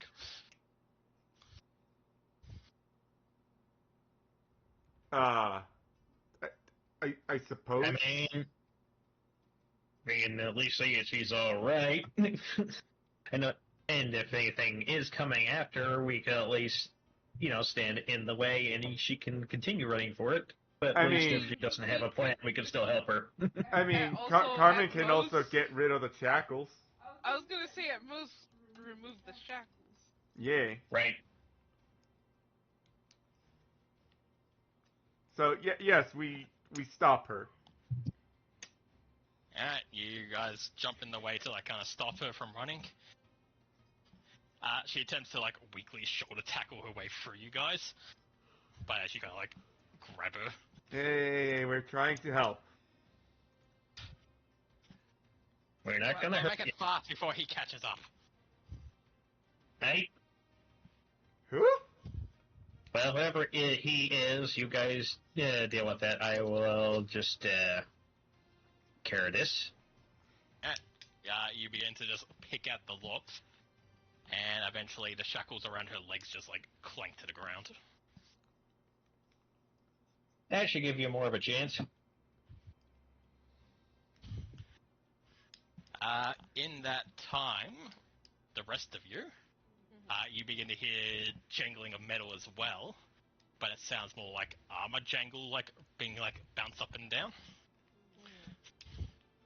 As you watch coming around the corner shortly afterwards, this man in full plate armor, with this massive great sword over it in one hand, and he's kind of resting on his shoulder as he's running. As he kind of rounds the corner, he just yells out, "Stop! In the name of the law! God fucking damn it!"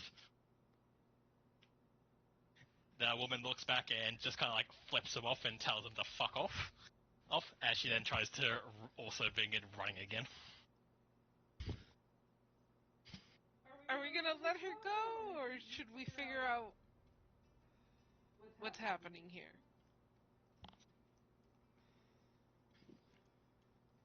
I say we figure out what's going on. I do say we figure out what's going on because, like, if she is a criminal, I feel like the bruising is a little excessive. Mm-hmm.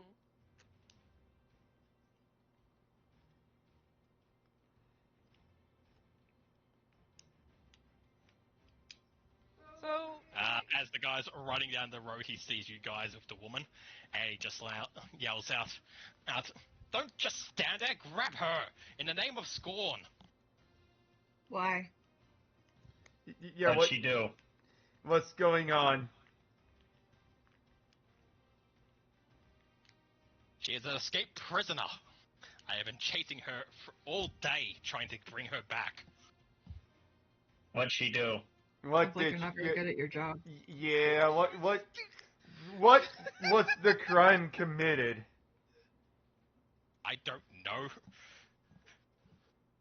I am a jailer. My job is to keep her in her prison until time of release. I don't know every prisoner's exact crime.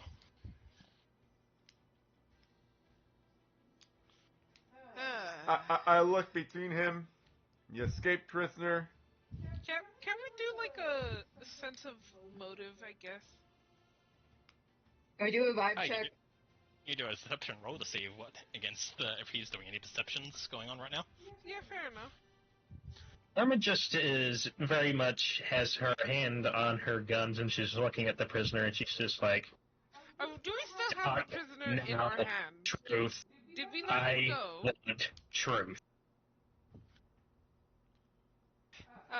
You know what? We should also ask the prisoner what the quote-unquote their side of the story is. That's what Carmen's doing. She's like, truth now. I'm vibe checking. She's not in the mood. She's not in the mood of her games. She looks at you. She looks at you, Carmen. Also, I said deception, not perception. Oh, deception. Oh, see, that's even worse. That is infinitely worse. Yep. So she looks at you, Carmen, kind of like terrified as she sees you put your hand on your gun, and it's just like, yes, I'm a prisoner from Scorn, but that place is a hell. And I was arrested like everyone else and thrown in the mines. I didn't even do anything wrong.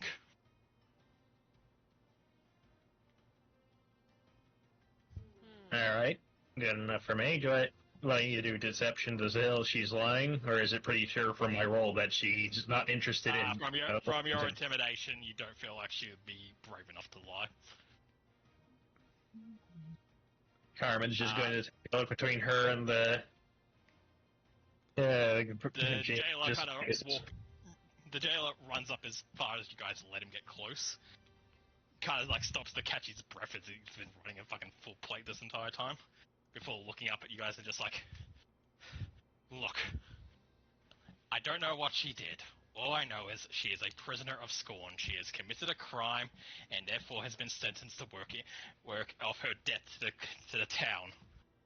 She escaped. My job is to bring her back. Unfortunately, Carmen, you're the only one who's good at deception. Like, I have a +8. I have a +0. Well, I know from my intimidation thing that she's not lying. She didn't really do anything. She just got thrown in. True. So Good Carmen's deception. gonna... Yeah, I mean, I can see what I know that he... Oh, But no. it's probably kind of a little harder to tell with what he knows. 17, you get the feeling he's not lying, or if he is, he's really hiding something like super deep down, but by the looks of it, yeah, he's just a guy doing his job and he's trying to capture an escaped prisoner. Well, that's been going on in Scorn because when we first mentioned we were going to Scorn, we were given a warning as if though that's a tall tale. So, you're from Scorn. What's the recent news? I don't know, business as usual. What is business as usual? That doesn't I answer don't the know. question, bro. Mining mithril, that's what their whole thing has been. Trying to break I'm just a guard. I work at the jail. From what the ferryman told us, that's what they've been trying to do, is trying to bring profit back into town. Which, Carmen looks between him and the prisoners, just like, probably means that they've been indenturing workers for whatever way they can. That sounds about right.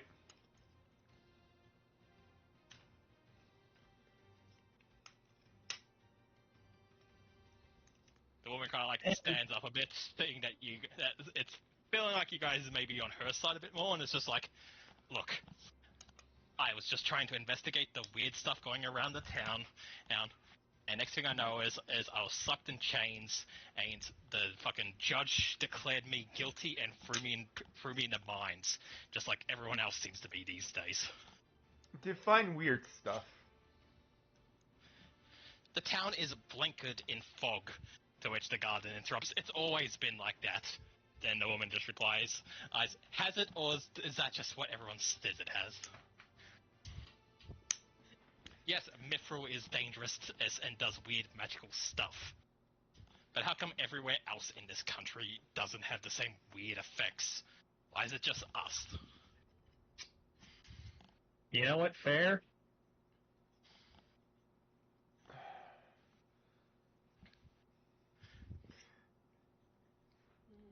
The guard, getting his breath back, kind of like finally stands up properly, reaches into his vest and pulls out what looks like some kind of badge, and just like, look, doesn't matter. I am an official from Scorn. I have been sent to retrieve this woman. If you assist her in escaping, I will be bringing you forward as well. Love to see you So try. please, Scully, please. Scully, please. Please. Oh shit, I said that quiet enough for my mic not to pick up. No, we very much heard it. Just you, eh? So look, hand her back over to me. I'll take her back into custody, and we can go our separate ways. Otherwise, it gets messy. Obviously, I'm not going to pick a fight with 4 very heavily armed individuals. Another You question: probably Why don't have want you a been? reputation. If you're going into Scorn, you probably don't want a reputation of evading criminals. Another question: Why have you been hiring mercenaries? I doubt he knows, but good idea.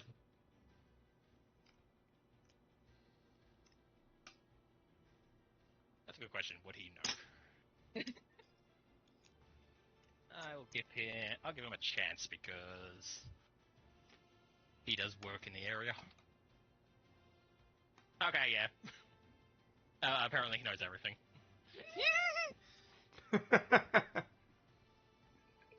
Well, you must know, the mines are becoming a bit too dangerous, so we're hiring folks to go in and clear it out so we can go back to work.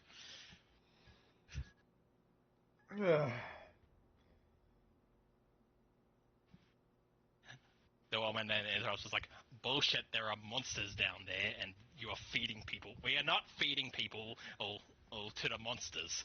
That is a complete lie. Alright, so we are already heading to Probably Scorn. Probably according to you, it's a lie. But then again, you said you're just someone doing their job. I doubt they tell you everything. You're someone who likes to keep his head down, do what he's told to, doesn't want to stir the boat. I know how you're type. insane that sounds. That we are throwing our miners who are bringing mithril to the surface and feeding them to monsters. Why So, do we do that? Where's the profit in that? It's okay, madness.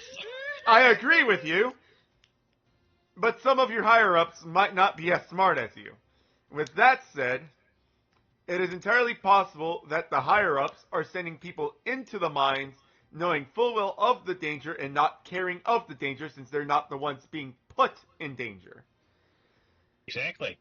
Therefore, while her representation of how things are going may be a tad hyperbolic, as in they are not willingly feeding them to the monsters, they are inadvertently feeding them to the monsters. Therefore,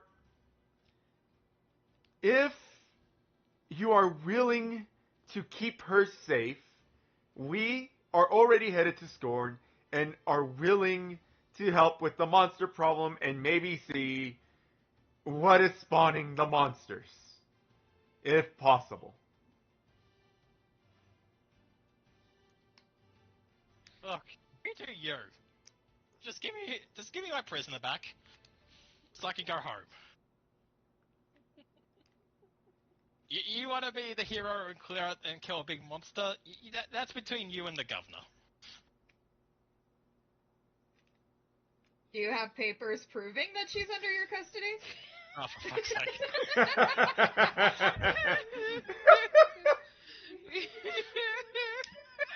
Look, I know he's just doing his job, but that's no excuse to be doing the wrong thing. Correct. Like, No, I do not have paperwork. I kinda had to run out there in a bit of a hurry when she broke her chains and made a run for it. Sounds like you should have planned ahead. God damn it, Scully. Because I don't really want to hand him over if it's just more going back into things. Obviously, she's going to be In danger. It sounds like you're He standing. kind of just like staring at Scully, then looks at the group, and then like locks eyes with fucking Teku, and just like, Necromancer, can you keep your minions a bit more quiet, please? Oh, bitch, he did not! First and foremost, not a necromancer. Secondly, you are aware that you are potentially sentencing her to death by sending her to the mines. As a matter of fact, you know that there are monsters in the mines, and you're still sending people down there. You know that being sent to the mines at the current moment I'm not is sending anywhere.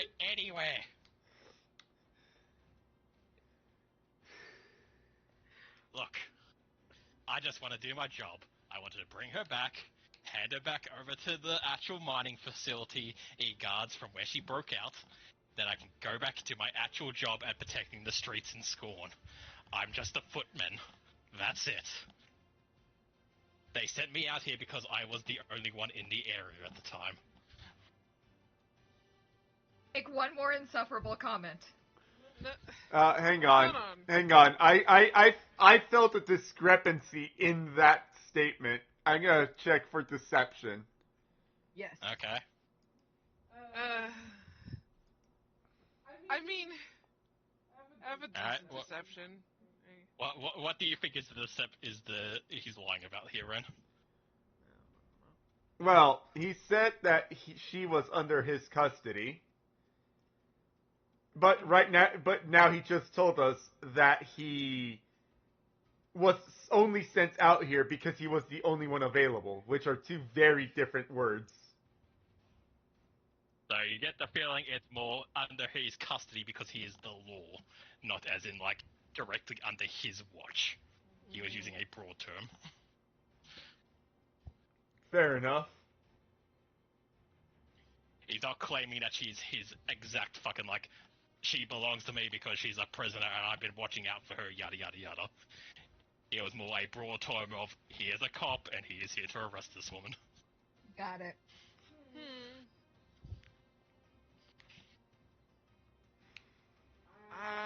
I don't think I can. I'm not talky enough to persuade, but perhaps maybe we could persuade him into pretending he did not catch her, and That would Even be up to that would be up to Carmen. You can do a persuasion or an intimidation if you want to try and scare him off.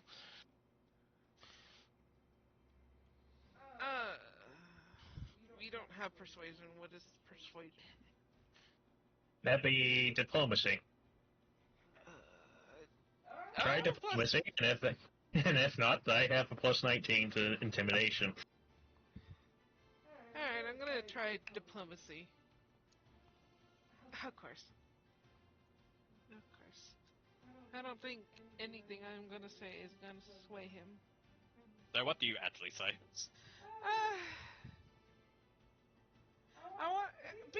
I wanted to. It sounds like you have enough on your hands, and they don't pay him enough for this. So maybe we can strike a deal. Alright, go on. What kind of deal?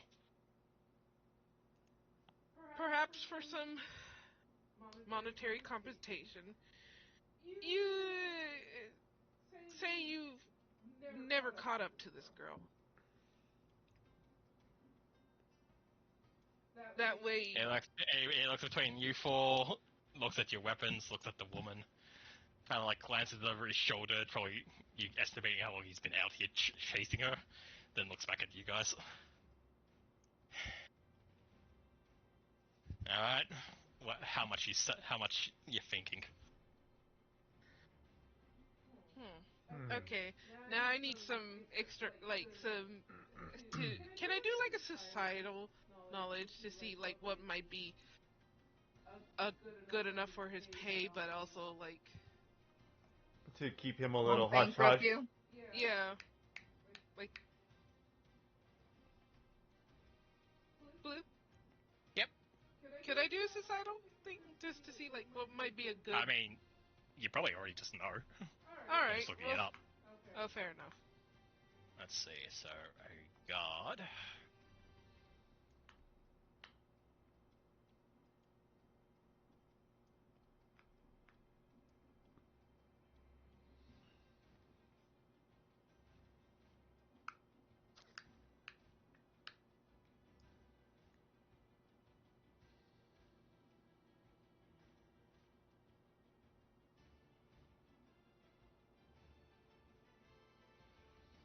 Here we go, that's what I was looking for.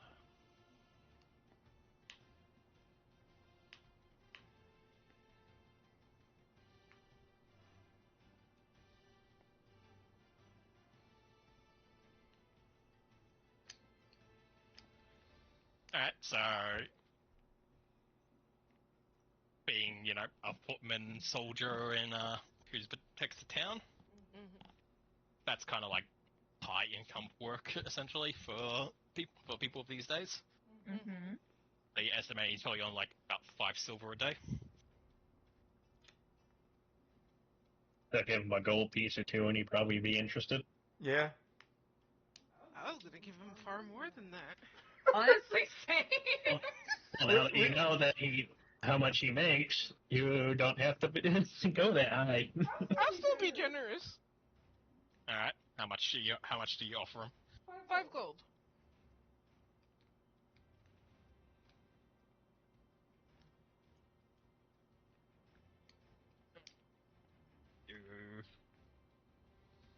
Let's do a will check for him. See where his morals are.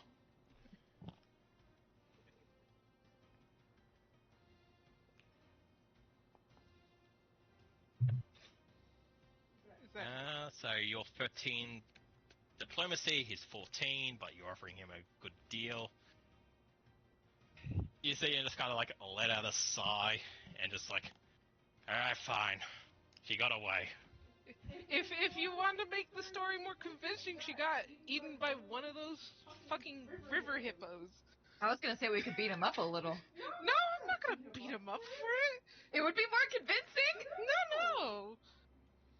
She got to the river and got eaten by one of the river hippos. Okay, that works. About hippos? Yeah, I'm not gonna question it. Trust me, they. They exist. I'll hand them the 5 gold. Yeah. You walk up to him and hand the money. He kind of looks at the money, pockets it, then eyes him and just like, you better not come back and ruin this for me. She just kind of looks at him and is like, trust me, I'm never coming back to Scorn again in my life. With that, he kind of like turns and just kind of like starts almost waddling just because of, clinking of armor and stuff and being just exhausted from the run as he starts making his way back home. Fair enough. I mean, Not fair.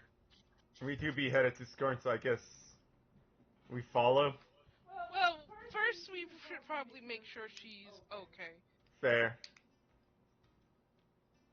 Yeah, going to do a medicine roll and just check out how she is. Medicine. We help. Yeah, so, yeah, she is exhausted and very badly, like, beaten and bruised. Like, some of it's from, like, obviously working in a mine, like, you see, like, scrape marks on her knees and, like, her hands are weathered from holding a pick and stuff. Mm-hmm. But looking at, like, the cuts on her back and some of the bruising, she's probably been whipped or something at some point. Yep.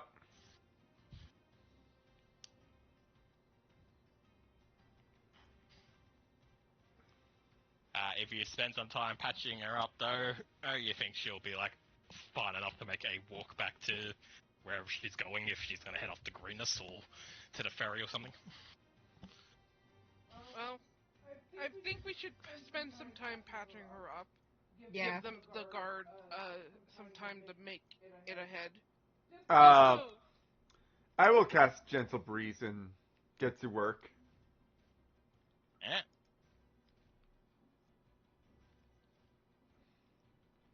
Not gonna lie, Yeah, so far Go ahead. Yep, sorry, what were you going to say? Oh, not gonna lie, so far I've been picturing Scorn as Nineveh from the VeggieTales movie. what?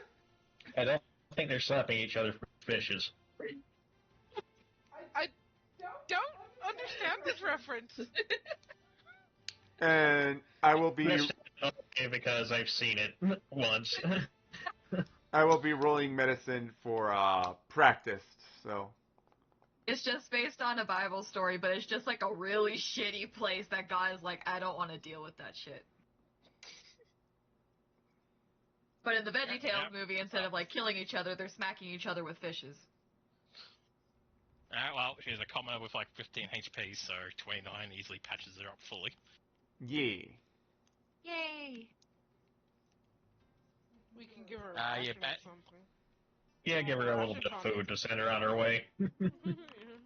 You hand her And that is a ration tonic. Giving her to eat anything else, or just some food and patching her up? I don't think we have spare clothing. Unless any of you bought any, then you can RP that you have if you want. fair enough. Sure. RP her some spare clothing. Yep, you give her some clothing to help her make the trek up to Greenless. Give her some food, and she thanks you the entire time, and then gives you a warning to keep your head down in school, and or else end up like her before she continues her way down the road. Fair enough. Understood. What is the gentle breeze for, Run? Anyone who was within the 40-foot radius of the gentle breeze can now heal for 10 HP. Oh, I would take that. Oh, nice. Okay. Ditto, I'll take that. Yeah. Plus 10. Yeah, you don't need to do it. I already did it, so you can have to worry about that. What is it, Diamond? You meowed. But yeah, with that, you guys make your way to Scorn.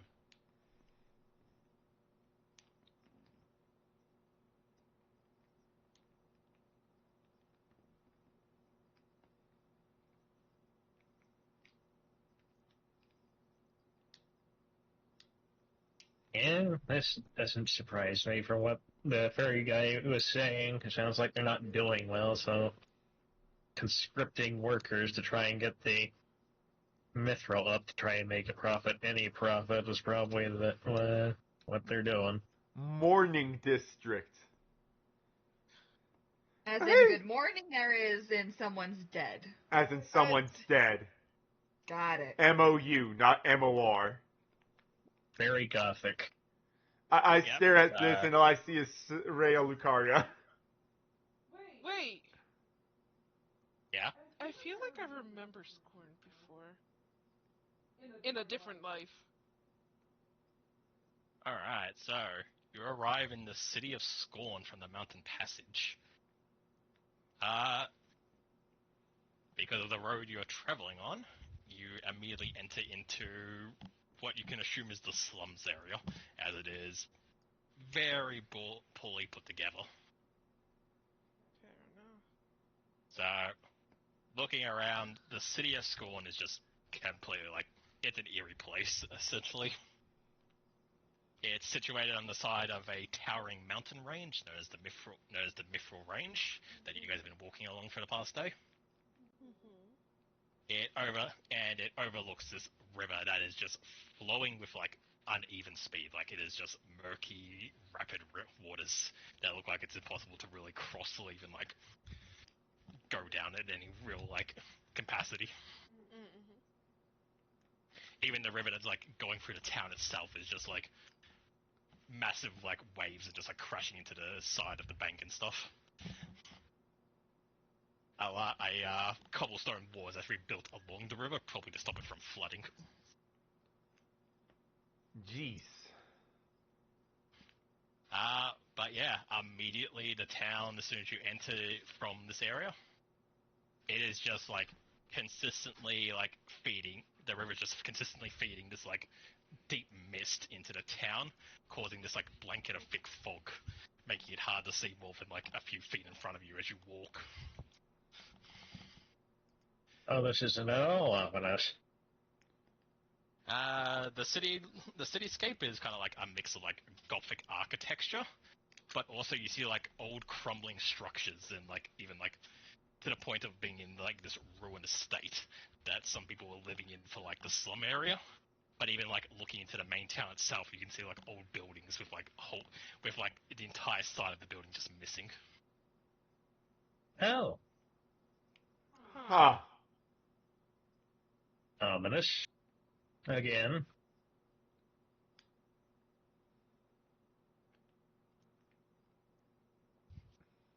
But yeah, as you walk through, a lot of the buildings look abandoned. Like the windows and doors are boarded up,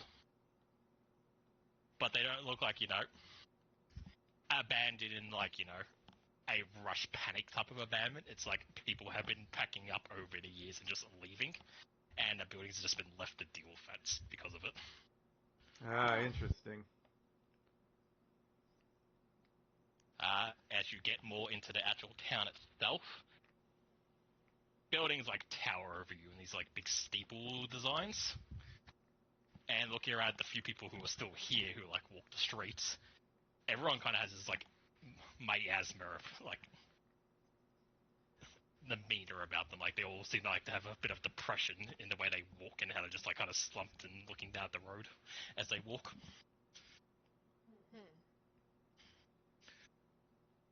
Hmm.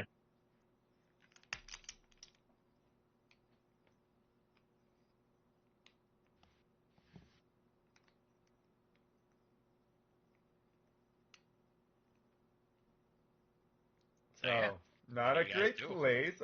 I'm a detect magic.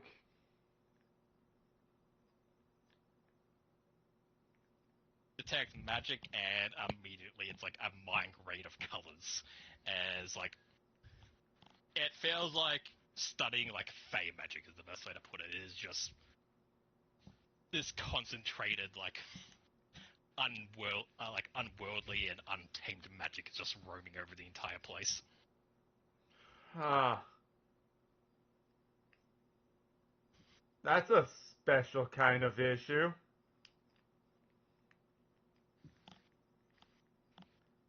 So would I be able to tell that it is Fey magic, or it has a similar feel to Fey magic but isn't? It's not Fey magic itself, like it's not the same like old world magic that the Fey has, but it's the same kind of like wild, untouched, untamed magic that comes from like that kind of old magic. Oh, this is a special kind of fucked. Uh, this is just a background character for you, Teku. Would Teku have ever interacted with Mithril before in like a raw state? Um,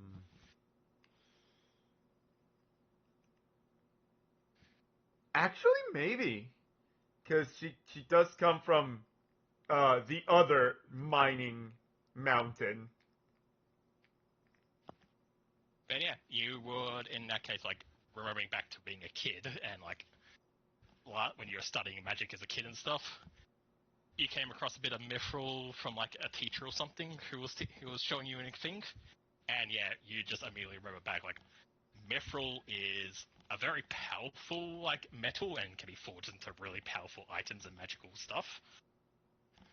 But it's very dangerous, and in its raw state, when you first mine it out of the ground, it is very dangerous because it just has a combustive magical effect to it. So this stuff is just warp stone. Basically.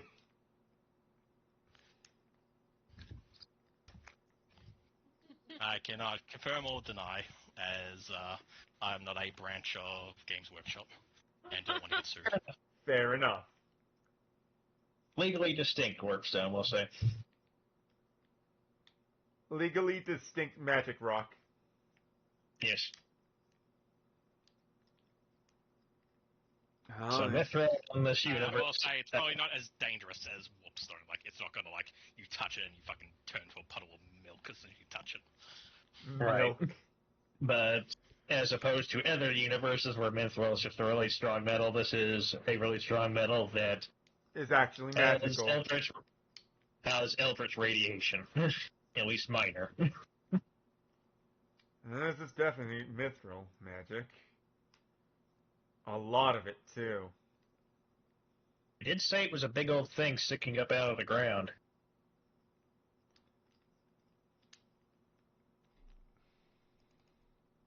At least enough that it was easier to mine here. Yep. As you get more into the center of town and can peer properly through the fog, at first you think you think maybe it's a lighthouse, funny enough, but as you get more into town, as you're just kind of wandering, it's slap bang in the middle of like everything. is this massive black tower that has like this weird chain effect kind of like wrapped around it. It's like obviously not a real chain, but like decoration wise it looks like there's a chain wrapped around the entire tower. Mm-hmm. And it just like dwarfs everything else in the area. Like it just reaches upwards, not like up into the clouds or anything, but compared to everything else, it's a good like an extra like 5-10 extra feet, oh not feet, but stories higher than everything else in this area. And at the very top is just like this kind of like purple flame that is currently like illuminating the area around it. So it's almost fighting back against the fog so people can see in the center of town. Oh, goody. I'm gonna roll Arcana to see if I know anything about that. Did I roll a cult? You may roll Occult and Arcana. A 29. Okay, cool. So, going back to with your knowledge of Mithril, you know that they're obviously, you know, if you want to turn Mithril from like this destructive raw rock into like a very nice clean sword that's you know, can cleave through a mountain, you kind of have to fight back against the magic with your own magic in a way while during the forging process. You don't really remember the exact process, but putting like, you know, 2 and 2 together, you get the feeling that a similar process might be being used by that flame right now to fight back the effects of this weird fog that is said to be caused by the mithril. And that's why, you know, the center of town is less fog-ridden. So there might be a powerful wizard or priest or someone in the area who's tending to that flame to keep it going, or maybe possibly even like a group of them. Fair enough.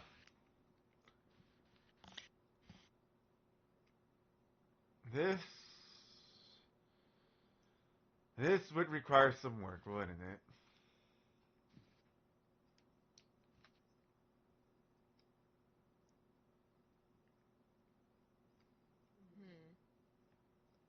I'm not exactly happy to hear about the treatment of the people in the mine.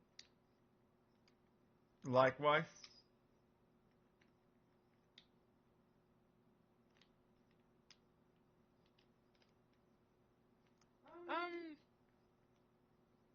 Considering we were told that they deep they they dig deep into like possibly the underworld. Do we know anything about the underworld, or do we have to do like the Underdark? Sorry, apologies.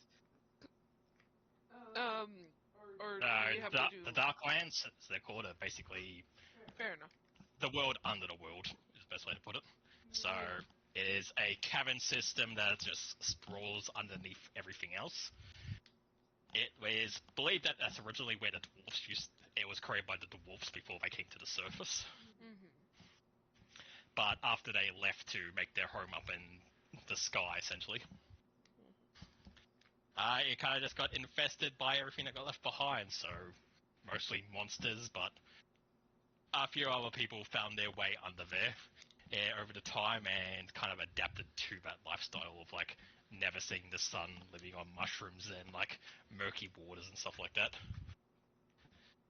It's not a great place, and while there are like cities down there, it's recommended, like, you know, surface folks that you just don't really go down there because the people down there aren't very nice. Fair enough. Yeah.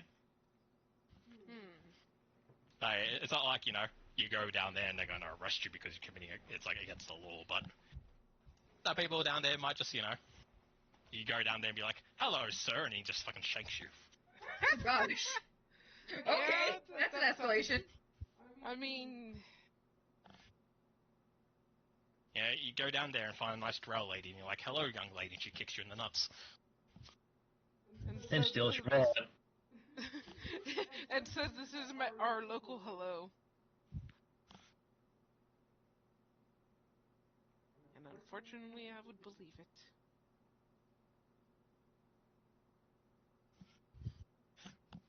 But yeah, so Underdark, it's pretty common, like most people who go out of the world fucking know that, under your feet might be like... It's probably super deep under your feet, but under your feet is probably like, a cavern, and there might even be like, someone else living down there. Mm-hmm. A dude. There might be like a dude down there who has his own house, but he's, probably doing terrible things, so you don't go down to say hi. Fair enough. Rude. If he's not doing terrible things, he probably looks terrible and would eat you if he could get the chance. Yeah. Okay. Just don't go say hello to your vertical neighbor. Your vertical neighbor. Yeah, he lives. You can say hi to your x-axis friends, but not your y-axis. Yeah, exactly. Wait, you want a fun fact? What? Mm-hmm. Yeah. You know the Paris catacombs, right? Yeah. Yeah? Yes. You own the area, like, the part of the catacombs that's directly below you. Huh. Amazing. So, like, that's one of the reasons, like, you're not allowed to, like, go through the catacombs is because you're legally trespassing on people's property. Huh. Even if they have no idea that it's there. That's funny. That is It's very... wild. That is indeed a fun fact. The more you know.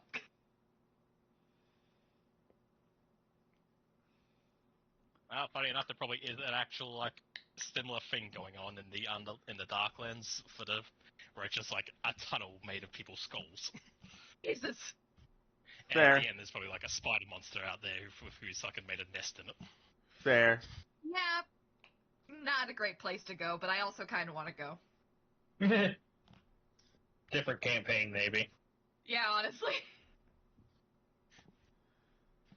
So, technically speaking, there is a way to dissipate the effects of Mithril, but... Yeah. Wizards. It's not something our group would really be able to do themselves. Probably not. Like, people, like, if you found, like, raw mithril, you can just take it to the local blacksmith to make them into a sword. You'd probably need to find someone who's actually specialized in both smithing and also arcane arts, who can then temper the magic so that they can work with this metal. Fair enough.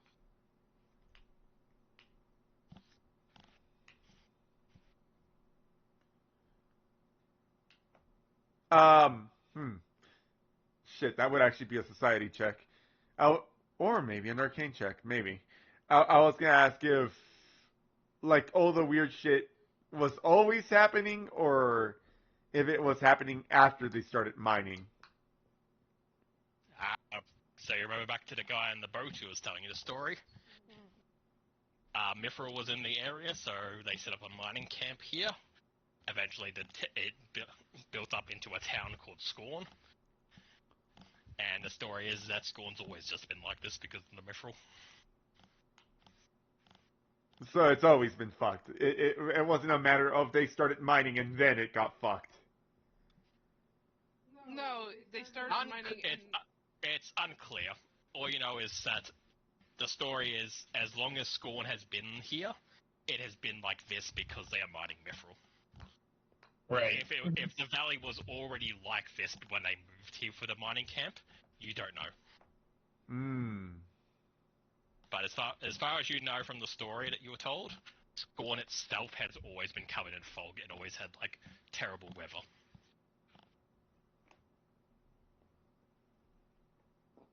Fair enough. But it's unclear if before they did that, maybe this place was just like the rest of what you've seen so far, just like mountain ranges and forest. Right.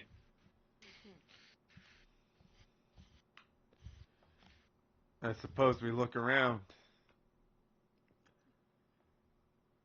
But much like the woman says, probably not. Keep our heads down. Yeah. Alright. If I see in particular you guys want to go, or anything you're particularly looking for? What's the deal with the morning district? Well, you're funny enough in the morning district at this point. Yahoo! The question is, would we want to spend the night here? I don't know if I like the name of it.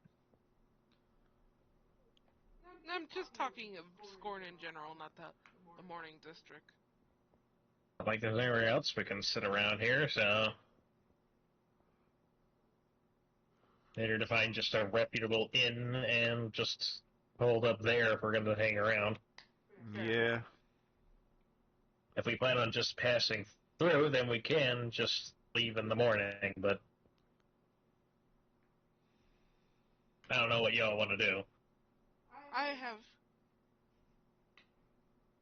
Because You there may have? be something going on around here, but I don't know if we want to make a stir while we're looking for it. Yeah. Fair enough.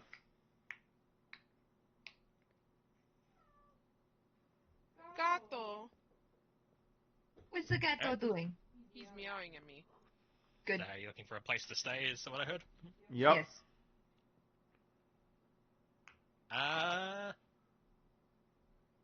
Roll me a d4.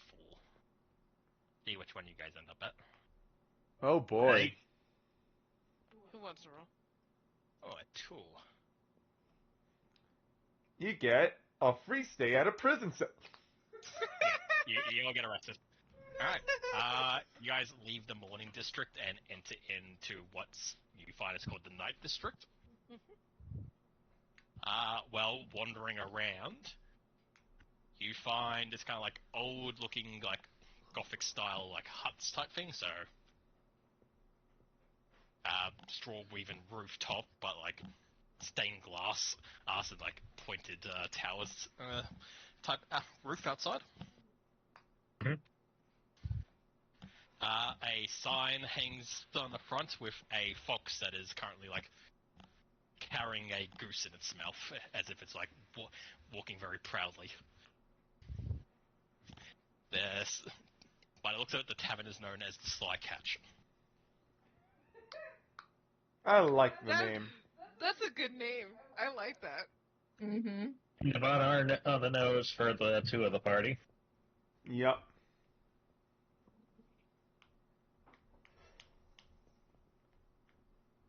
You walk into the tavern. It's got a center fireplace, so a big circle in the entire tavern's built around the big circle fireplace that sits in the middle. In one side is like the bar area, and then you see some stairs that are going up into the rafter area that's been bunked out into different rooms.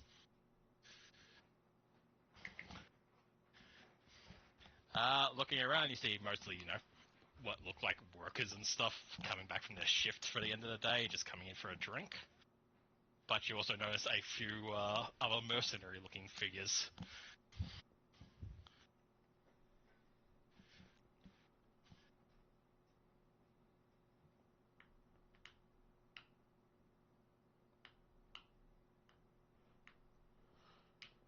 Alright. We look for a Cool. receptionist to see how much it pays. I mean, how much Tavern. It costs. Tavern owner. Yep, you can costs. get a room for a night for 5 silver. Oh, that's Cool. not too bad. So you want to get how many rooms are you getting? do we each? I mean, do Each we want one a 3 room, do you rooms? double up? I was gonna suggest we pair up in 2 and 2 just because the city's kind of sketchy. Fair enough. Yeah, that's a good idea, so 2 rooms. Yep. 10 silver. 10. For the night. Alright. I will subtract 5 silver. Yep, I can the other 5. Thank you, Tech. I will also say when you're looking around at the mercenaries, you see like, some are grouped together. There are a few like, individuals just hanging out at their own table. But one who is got a window seat, so their table's up against one of the windows, is currently like head in book, but they keep peering up at the window. And if you look out the window, you can see that they got a sight of the giant chain tower. But you recognize the individual. Well, Oh? as this figure is in this kind of like deep red robe with a spear on their back. Oh. This elderly-looking man that you actually recognize from your boat trip. Oh, hey. Oh.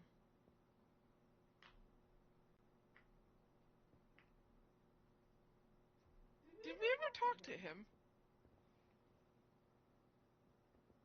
I don't remember if you guys talked to the group or not, or you just like noticed them and kept going. I think we noticed them and kept going. It was the guy with the... It was the samurai-looking guy, this guy, and... some lady. So the lady was the samurai. Ah, So there was a samurai-looking lady who was kitted out with a bunch of guns. This man, and then a very, like, you know, fighter, stereotypical fighter, essentially, like, you know, breastplate, big sword, big shield. Mm-hmm.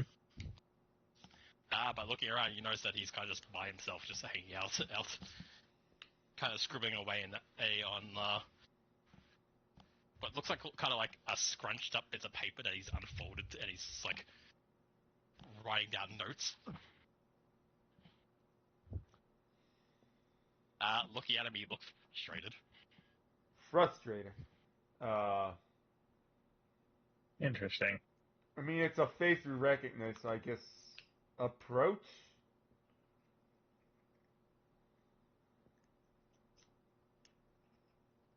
It doesn't hurt to take a look.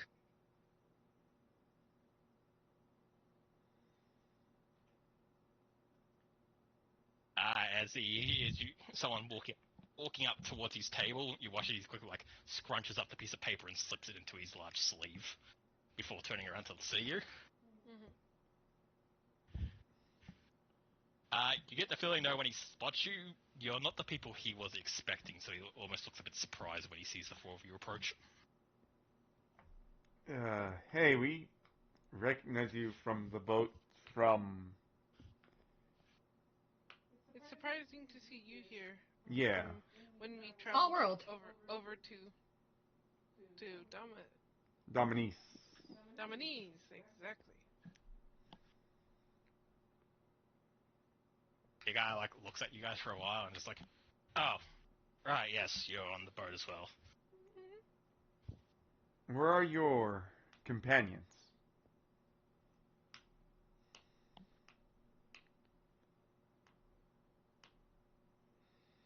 He kind of looked at you guys for a bit as if like mulling something over, Mm-hmm.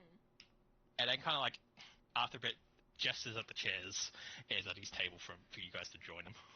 Fair enough. I take a seat. Take a seat, I guess. As you do, he again kind of like leans into like almost like hushed tones, talks to you guys. Mm-hmm. You guys are like, what, adventurers, Pathfinder Guild, mercenaries, right? Yes. PathFinder, yeah. Yeah.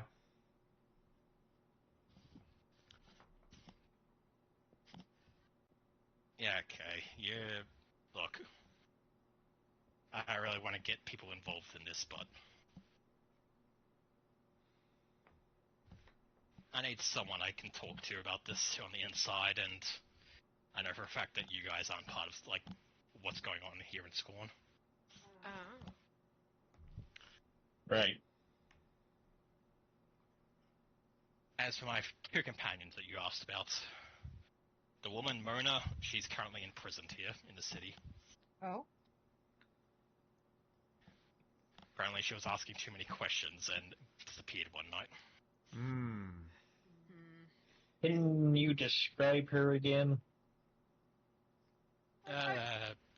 Human woman, about my height.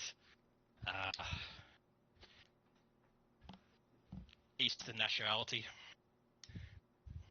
Likes guns. Lots of guns. Fair enough.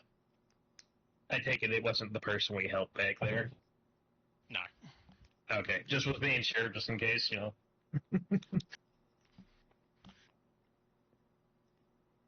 Group Captain Vulcan. He's out on recon in the forest.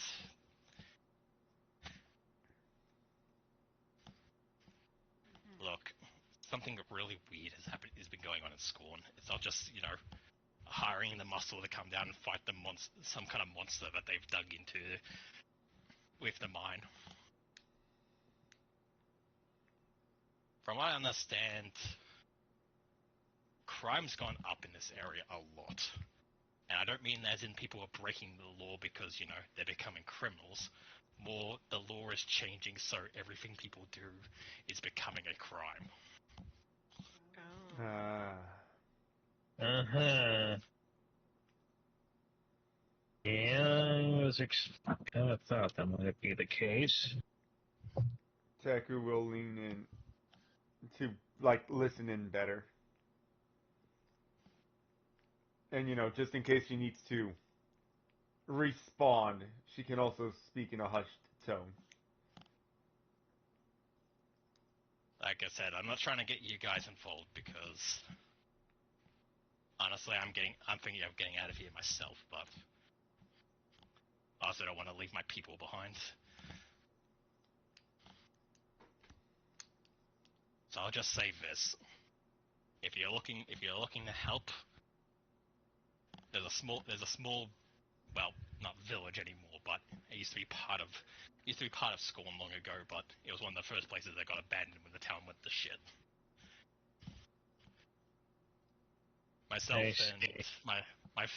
Myself and my captain Vulcan are making a little camp there, planning a prison break. If you don't want to get involved, I completely understand, and I'm just letting you guys in because, well, I know I can trust you guys simply because you're not from here. Fair enough. Understood. Yep. If you're not looking to get involved, although perfectly understandable, but my recommendation is you get the hell out of this town. Fair enough. Yeah. I honestly wouldn't say no to helping them out, especially since I'm someone with the expertise about getting into places. That is true. Well, so above board, does everyone want to do this? I'm down to help them. If y'all are. Sure. Well then, it sounds like we are choosing to. We have a quest for next time. Yes. Yeah, it's a nice, this is a nice way to give us some actual story for a while other than traveling around. And I feel Yeah. like that's a good idea. Plus, it just kind of feels like something Carmen would want to do anyway at this point, given with what she's witnessed. It would just be in her nature to want to help out. I'm sure everyone else here would want to as well. Definitely. Definitely. Yeah.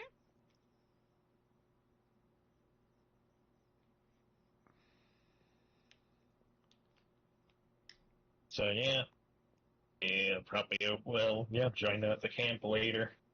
Yay. He pulls out this kind of scrunched up map of the area that looks very hand drawn. Mm-hmm. You can see hand drawn thing, a map of Scorn, and then a bit of an area, and he kind of circles an area in the forest to the north of here. Camp's about there. Okay. Thank you. Around when should we meet up? Well, I'm heading there now, but probably the best we don't all just leave as a group.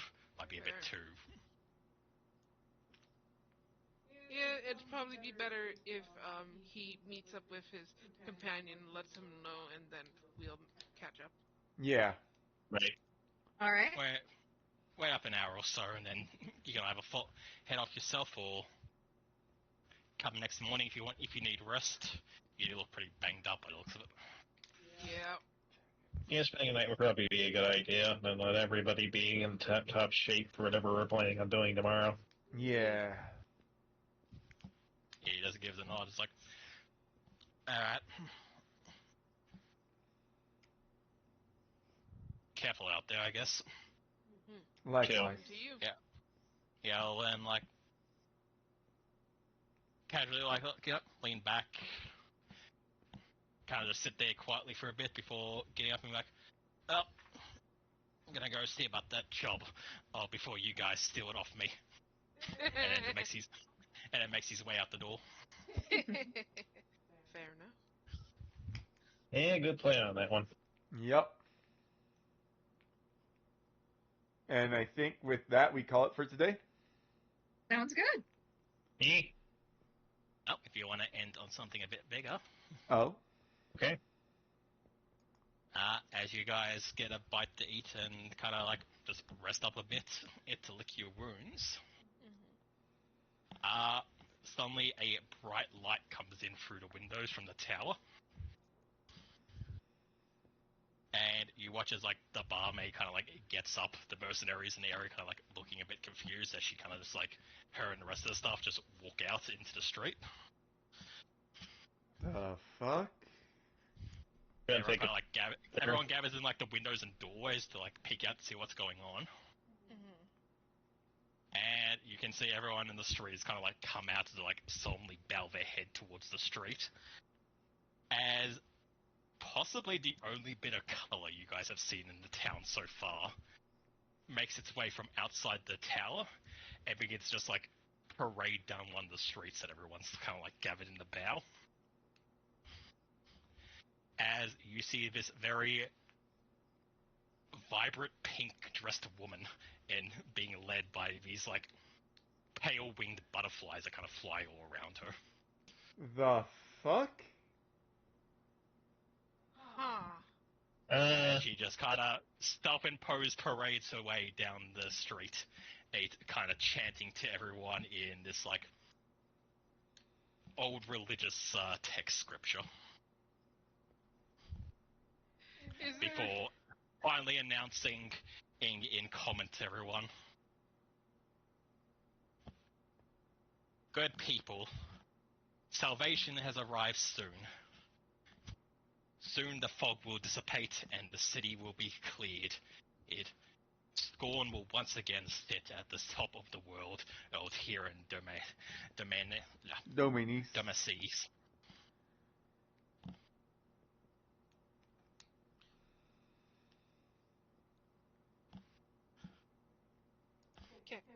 And you guys just watch as this woman walks down the road and kind of just like disappears into the fog at the end of the street, walking away from the tower. Mood. Ren wanted to religion check. Is there any checks we could do to be like anything? Would Carmen's eye tell her anything looking at this creature? Yeah, I kind of don't trust her to be... At all. Did we actually get a good look at her?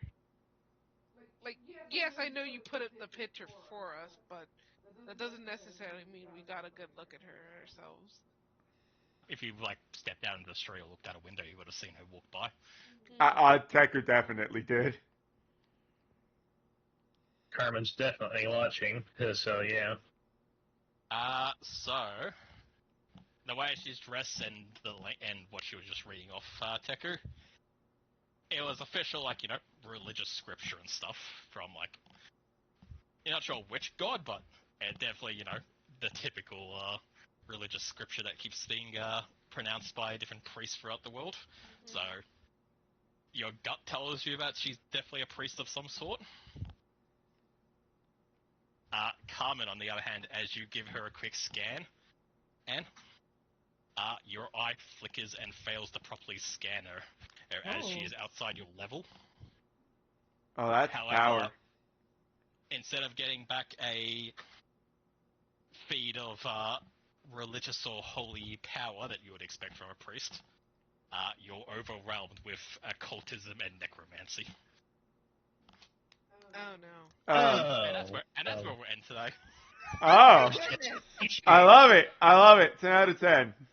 Yes, agreed. 12 out of 10.